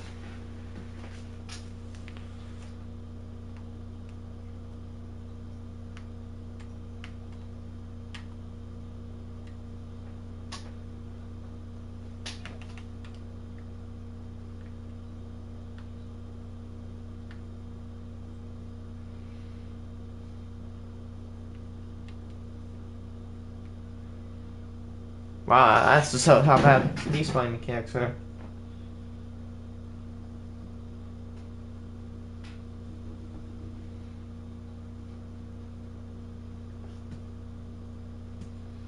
That's our best fan favorite moments. Hello everyone, welcome back to the Film Insight channel. In today's video, we're going to look back on some fan favorite moments on Hotel Hell. So, sit back, relax, and without further ado, let's get straight into the content, guys. We're starting things off with Sherlock Holmes. In episode 6 of season 1, we were introduced to an entertainer who was also the owner of Roosevelt Inn. Named John Hoff, he would often host murder mystery events at the inn and would dress up as Sherlock Holmes. In fact, my English accent is better than never benefited yours. the business in any way, so they were a huge waste of time and energy. Sadly, Hoff didn't realize that he was the one murdering his business. When Chef Ramsay tried to explain this to him, Hoff said, You're in the financially. We're in ruins, and if you put the same amount of effort into filling this place. Chef Ramsay tried to make Hoff think deeper about the situation, which resulted in him saying this. I just don't know what you want.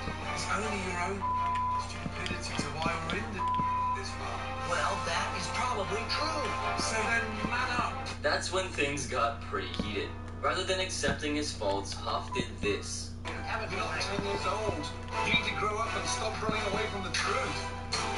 Yeah, so much for being Sherlock Holmes. Up next is the mushroom. Let this be clear, we're not talking about the mushrooms you eat with your dinner. We're referring to magic mushrooms, or for short, shrooms. For those of you who don't know, magic mushrooms are substances that can be quite mind-altering. Though many might have taken shrooms recreationally, many have also used it for medicinal and spiritual purposes. Now, you might be wondering why we're talking about shrooms out of nowhere. Well, in episode 3 of season 2, we got to see an owner who was pretty much tripping on a consistent basis. Say hello to Richard Davis. Can we please have different species of bookcases? But if we're being completely honest, it was mostly run by everyone but him. To make matters even worse, Davis's son Duke would often join in on the tripping as well. This morning. Every night. One time, Davis showed up dressed like this. What's wrong, Mr. Ramsey? I recognize the smell. Chef Ramsay was sure in for a treat with this family. If this wasn't enough, Davis continued the insanity by doing this. Oh, come on. It's like trying to sleep with a nightclub. So, who wants some magic mushrooms tonight? Up next is calling cops on staff. I would go to yoga, but Calling cops on staff. That just says something about the owner, doesn't it? Anyone and everyone is entitled to get their paycheck after some hard work. But what if workers are denied this very basic transaction? It's insane and unacceptable, right? Well, in episode 6 of season 3, we came across an owner who did just that. Meet Verendar Carr. Carr never respected her staff and treated them like crap. You want me to put it in? She's not a people person. She has no people skills. What? French onion on here, now. Her biggest issue was being a complete control freak. Before Chef Ramsay visited the hotel, he met with some of the business's old employees. One of the former employees made a shocking revelation. Check this out. Yeah, she'll cut you a check in 6 weeks when she feels like it. She wouldn't let you go pick up your paycheck. She'd call the cops on you. Chef Ramsay Wow. learned more about the owner and the hotel's insanely high employee turnover. Stories like this sent a shiver down his spine. When Chef Ramsay finally visited the hotel and confronted Carr, she denied all the allegations her former employees made. But Chef Ramsay knew better. He had enough proof, which was further reinforced when a current worker said this. Why are you going through so many staff?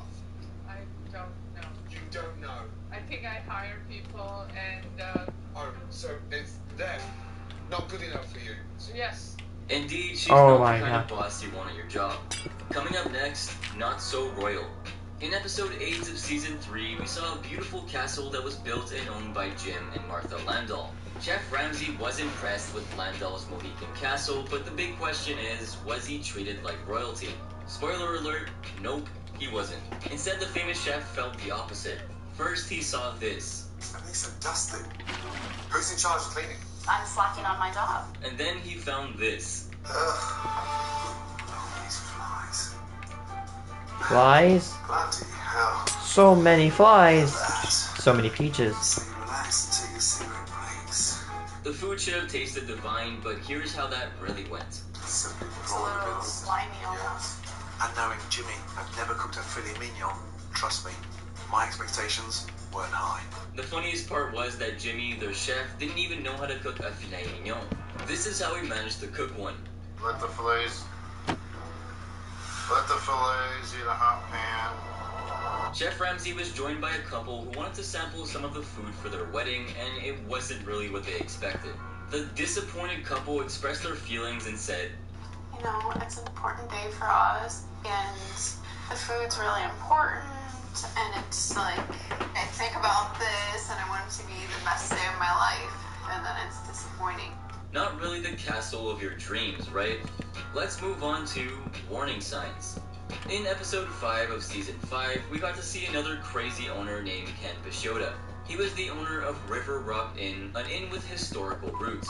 Considering that the inn is from the 1800s, it was pretty dated. While Chef Ramsay was impressed with the inn's backstory, his impression took a complete nosedive the moment he got to his room. First, he found this. Ugh, look at all those bugs. And the blue bottle is stained with a weed. There's like a little forest of them down here. We keep these to clean homes. Then he walked into the bathroom and saw this. Look at this. Cockroach. I think that's a cockroach. Not really something you want to see on your holiday, right? With so many disgusting discoveries, Chef Ramsay found something ridiculous. If you use this drill, replace it, or buy a new one with your paycheck. What? Bloody hell, charming. Ken definitely has issues. Bloody hell. If If you eat these cookies, take one to your next job interview. Oh my god. Oh my god. So, who is putting What a up jerk. warning signs like this? It has to be Ken Pashioda. And what was the reason, you ask? This guy has major trust issues. Nope, that's not how business works, man. If you have trust issues about people using your stuff, don't have it out in the open. On to the next one being, let's get you a +1. We have more to discuss in terms of Ken Pashioda. If you didn't know, he had to sell his home to keep River Rock Inn afloat. During this time, he moved into the inn. It's safe to say that apart from being delusional, Pashioda was also very lonely. He was 43 at the time and was very single. The only companion he had was his cat. Chef Ramsay realized that it was not just the inn that needed a makeover, but Pashioda needed one too. Chef Ramsay decided to do this. I've flown in Barbie Hatch, a Hollywood stylist, to give him a new look. This one's a little bit too big for you. With that being done, the famous chef moved on to his next mission. Meeting the right companion can do wonders for your life, and Chef Ramsay believed in this strongly. I like this place. Take a seat. How dapper does Kenny look? Who knew Chef Ramsay could play Cupid too? Moving on to Sorry No Samples. In Season 3, Episode 5, we got to see two rude people named Brent and Afni who were the owners of Lakeview Hotel. The hotel also had an ice cream parlor with over 40 different flavors, but here's the catch. The owners don't give out any samples. The excuse Brent gave as to why he isn't giving out samples is pretty dumb. Listen to this. When we're really, really busy, we have a line that goes out the door. Yes, I'm talking about And if this. one person asks for a sample, they will all ask for a sample. Doesn't make much sense, does it? How does he expect to run the business then? Brent and Afni were obviously not popular in the community as they treated everyone very poorly. I'd say, dude, ask for like one spoonful per customer if it's like ice cream or The something. hotel only allowed adults because Brent didn't want to have to deal with children. According to him, children are just a nuisance. Here's what Chef Oh, Ramsay had to sucks say to because he's that. acting like one. Yeah. Just be quiet, will you, please? You know, I don't know why people don't like to be here. What a creep. It's a hotel, Brent. It's supposed to be family friendly. And finally, the haunted hotel. Now, if you love the darker side of life, meaning demons and spirits, you probably wouldn't mind staying at a haunted hotel. Who knows, you might even meet a ghost. In episode 7 of season 2, Chef Ramsay visited the Curtis Hotel. The Curtis Hotel, run by the Hardesty family, was built in the 1700s. At the time of the taping of this episode, the hotel was run by the 4th generation, Chris Hardesty and his sister TJ. Chef Ramsay had no idea about the hotel being haunted until he heard this. I can't believe you're going to be in room 16. Why? Oh, that one. We just saw that one. A haunted room. My goodness me.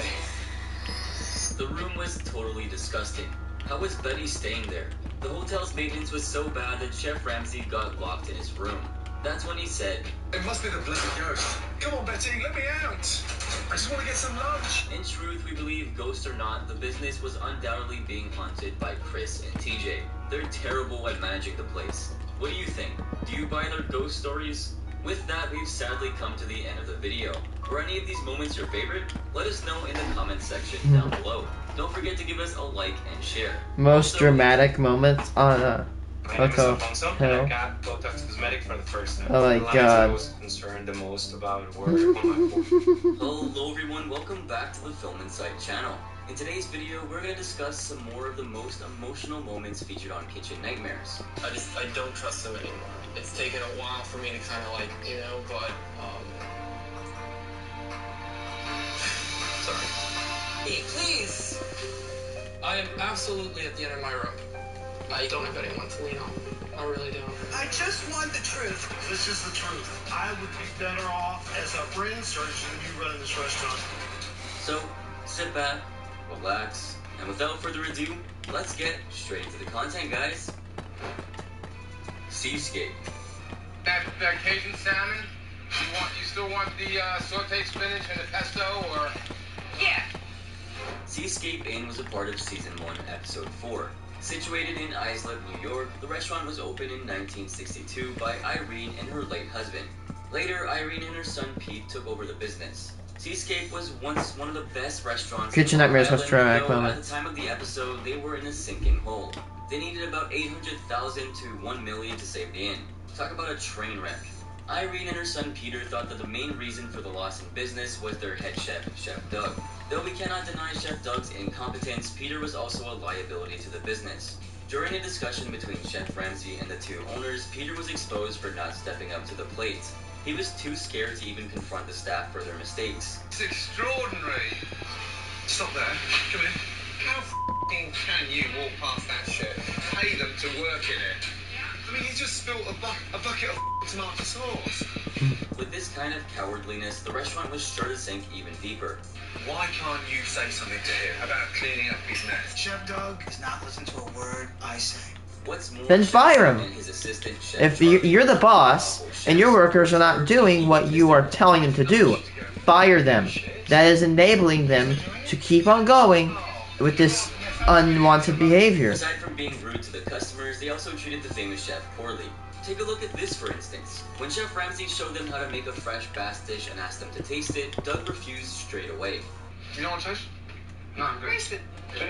Taste it, Dad. No, I'm good, thank you. Just tell me why you didn't want to taste that. I know it's right best tastes like. I'm familiar with this. That's when Chef Ramsay asked Peter to step things up and axed the weak links. I want you to go in the kitchen and ask Doug and Charles to take it off. Peter quickly fired his awful cooks. We done yet together? You sure? Yes. Chef Ramsay reminded Peter that Doug and Charlie were hindering their business with their I don't care attitude, and that if he wanted the restaurant to be successful, he would need to stop being so timid. Post Hell's Kitchen, Seascape had to pull its shutters down in August of 2007, just 5 months after Chef Ramsay's visit. The reason behind it was the massive debts and the fact that the management reverted back to their old ways. The old menu didn't stick with the new customers who came to visit and left them feeling disappointed. Seascape was sold to new owners who originally planned to open a new restaurant called The Coast. However, things didn't work out and Seascape was sold again. As of 2022, the restaurant now goes by the name J&R's Islip Steakhouse, and the reviews are not that great. It's only got 3 stars on Yelp and 3.5 stars on TripAdvisor. Next up is Burger Kitchen. I follow the recipes as I am told by the owners, and if I try to change the recipes, I am tossed out of here. What? Burger Kitchen was a part of Season 5, Episodes 6 and 7. Situated in Los Angeles, California, the restaurant was 16 months old when the episode was being taped and was owned by Alan Safran. Safran didn't have the money to open a restaurant, so he took from his son Daniel Safran's inheritance without even telling him. Wow. Daniel was not given a good partnership in the restaurant and was not briefed about the financial matters. The restaurant was left unsupervised, and because of that, they were suffering from a staggering loss of $6,000 per month. Apart from the family problems, it was revealed that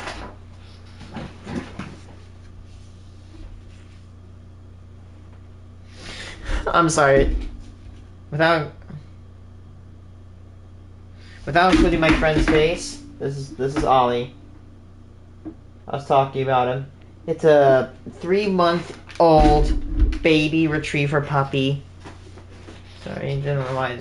had fired and almost immediately hired 20 service staff members and 20 chefs. He had also changed the menu at 20 chefs? Have a lot of control in the kitchen. That's not true, Chef. What about the mushrooms? And you changed the whole recipe and you added You want salt on the mushroom. However, the main problem was Alan and their chef David. Alan neither respected his son nor his girlfriend, and their chef David was on a totally different level. David was aggressive and constantly argued with Alan's wife whenever she came into the kitchen.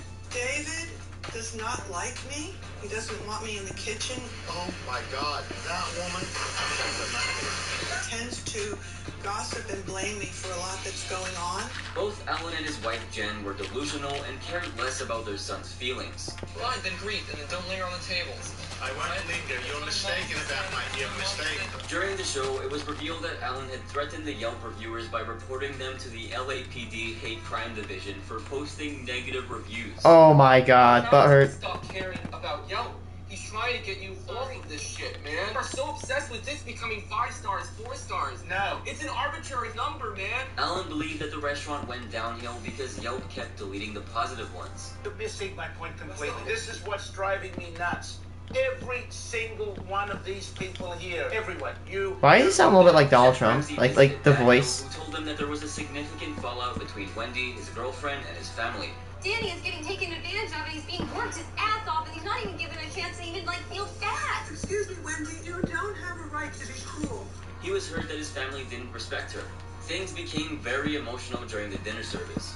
Chef David became aggressive and threatened Daniel, who was already feeling overwhelmed. This resulted in Daniel firing David right on the spot. Okay, I'm not okay. I'm asking for like a week, a day. Unable to bear the pressure any longer, Daniel breaks down right in the middle of the service. Chef Ramsay assured him of better days and gave him the courage to take charge of Burger Kitchen. The next day, Chef Ramsay confronted Alan for his role as a father. Chef Ramsay revealed that he read the book Alan wrote about his father and that he, in fact, was now acting precisely the same way as his father had in the book. The way you describe your father, it's exactly the way Daniel would describe you, and I'm sorry to tell you this. Post Kitchen Nightmares, Burger Kitchen's menu and staff were changed several times. In August of 2011, the restaurant's ownership changed, and by October of 2011, it was rebranded with a new and smaller menu, a new team of chefs, and a new management. However, despite the changes, the restaurant continued to receive negative feedback, and customers complained about the burgers not being Chef Ramsay's creation. In February of 2012, the restaurant was permanently closed. Later, a Tokyo restaurant took over the building, but this closed down as well. As of 2022, the restaurant now has a new name, Thea, which is a Greek restaurant under new ownership. Here's a little bit of information that many of you might not have known about. A very interesting revelation came up after the episode was aired. In an article featured in the Sydney Morning Herald, it was revealed that Alan and Daniel Saffron inherited the money from Abe Saffron, who was the father of Alan and grandfather of Daniel. Abe was a notorious crime boss in Australia. He was known as Mr. Sin. He was the owner of many strip clubs and brothels that accused him of bribery and suspected murders, but he was never charged. When Abe wanted Alan to join his business, he left Australia as he didn't want to be a part of his father's dirty business. There's even a book titled Gentle Satan, Growing Up with the Most Notorious Crime Boss, written by Alan Saffron. Sadly, Alan passed away at the age of 71 from a heart attack on April 19, 2020. If you thought this was emotional, wait till you see what happened at Kingston Cafe. Kingston Cafe. Let's see where this goes. Jamaican food cannot be cooked fresh every day. Do you understand that? Kingston Cafe was a part of Season 4, Episode 10. Situated in Pasadena, California, Kingston Cafe was opened in 1992 by Dr. Una Morris. Morris ran the restaurant along with her son, Keon Chong, the restaurant's manager.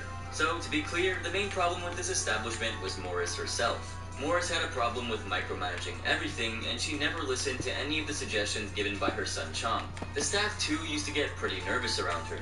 Many cooks joined and left because of her bossy behavior. Their chef Daniel had a hard time cooking because Morris always had unrealistic expectations. She claimed to know all about Jamaican cuisine and in fact created the entire menu. Whether it was a good menu is up for debate. The following day, drama erupted during the dinner service. Disgusting. I'm gonna say this. From the get-go, I always felt that everything should be fresh, cooked to order. Okay, You guys Keone, come in the morning. could you be quiet? He's talking. Morris was in denial when Chef Ramsay gave bad feedback about the food. It's frozen. It couldn't be, well, it should not be frozen. When it is frozen. When Chong tried to interject, she bluntly cut him off. The service ended with Morris being in denial and Chef Ramsay walking out of the kitchen. The following day, Chef Ramsay went to meet Morris, and what followed was an emotional roller coaster. And you know what hurts me is because my mom died when I was 10. Morris revealed that she lost her mother at a very young age and became an orphan. There was no one to guide her, and she did everything independently. The constant arguing between herself and her son always broke her heart. Morris told Chef Ramsay that Chung wasn't really that dependable, so she had to rely on herself.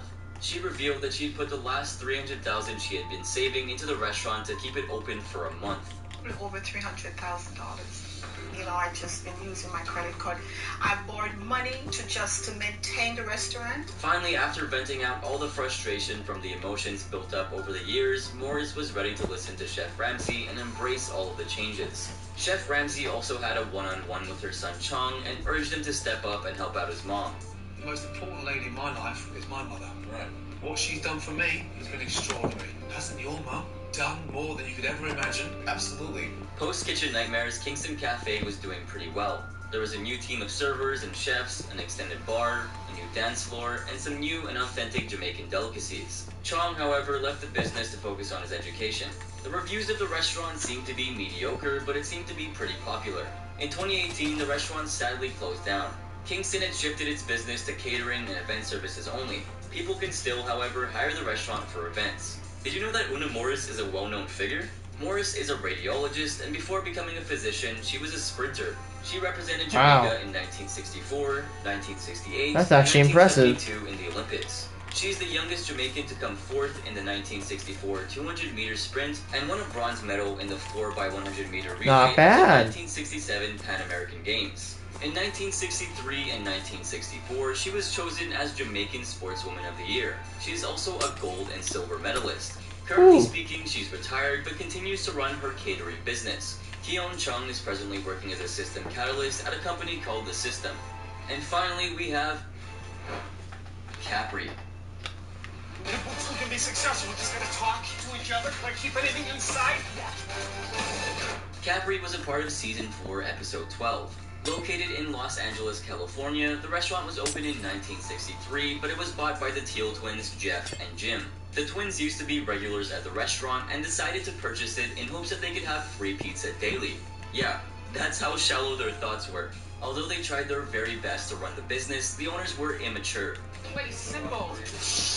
That's just kind of immature. Jim and Jeff are lazy. Jeff and Jim did entertain their guests, but they were extremely lazy. But his highest priority is doing as little work as possible. Instead of being up and about, working between the counters, the brothers would head out and sleep in their car during the services. Whenever Chef Ramsay had questions regarding the business, the twins were clueless. They even slacked off in the kitchen a lot. Chef Ramsay was left feeling shocked after knowing that the restaurant didn't stay open for lunch and operated only from Wednesday through Sunday. Say that again? Wednesday through Sunday. What's wrong with Tuesday? With all that being said, it was clear that the main problem was the incompetent owners. The following night, after inspecting the kitchen, Chef Ramsay got into a heated argument with Jim. Tomato sauce. Yeah, but Felix. I know we just made it today. So what's it doing in the fridge? That's when Chef Ramsay came up with a brilliant plan. He took the brothers to a boxing ring to vent out their issues both physically and emotionally. A harmless fight broke out between the two, and this eventually helped them deal with their anger. Chef Ramsay tried to make them understand how crucial good communication can be. Get cleaned up. Meet me back at the restaurant. Chef Ramsay returned to the Capri in the 5th season for a revisit. During the episode, it was revealed that the business had gone up by 20%. Chef Ramsay surprised the twins by giving them a certificate of appreciation for their meatballs from the local Chamber of Commerce. Tell them in the neighborhood. We have homemade meatballs. I can't hear you. We have homemade meatballs. Post Kitchen Nightmares, in September of 2019, Capri was closed due to the owner's decline in sales and health issues. Jeff and Jim posted a goodbye message on their Facebook page saying the end of an era. Thank you all. We'll really miss you. They sold the restaurant to new owners who renamed the place to Capri Club. The place has positive reviews with 4 stars on Yelp, 4 stars on TripAdvisor, and 4.5 on Facebook. With that, we've come to the end of the video. We really hope you enjoyed it. What do you think was the most emotional moment on Kitchen Nightmares? Let us know in the comment section down below. Don't forget to give us a like and Mailboxes, share. if you don't know Also, already. hit the subscribe button to never miss I've been doing update. this design of mailbox for absolute years, and I love it. I don't care what anybody says, I just love the mailbox. I've been doing this ever since Xbox 360.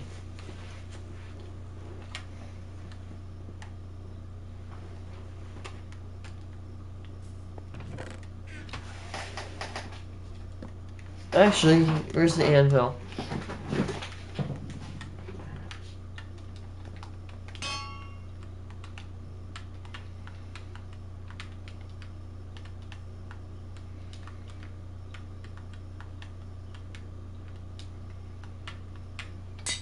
Watch this.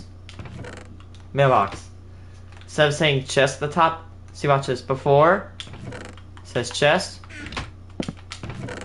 mailbox.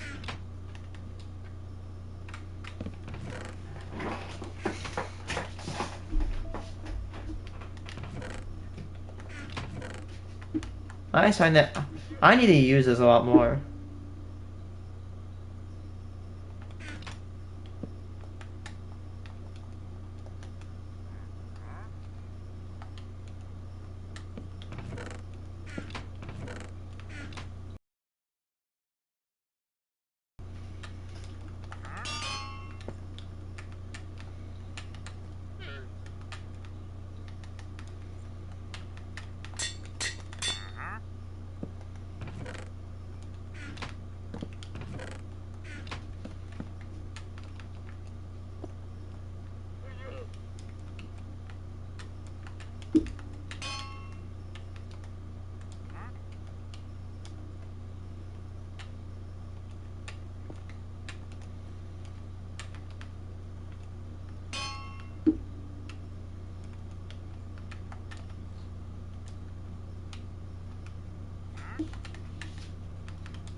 Might take a lunch break. I'm gonna go. I might not be back because I have to go do a hair thing.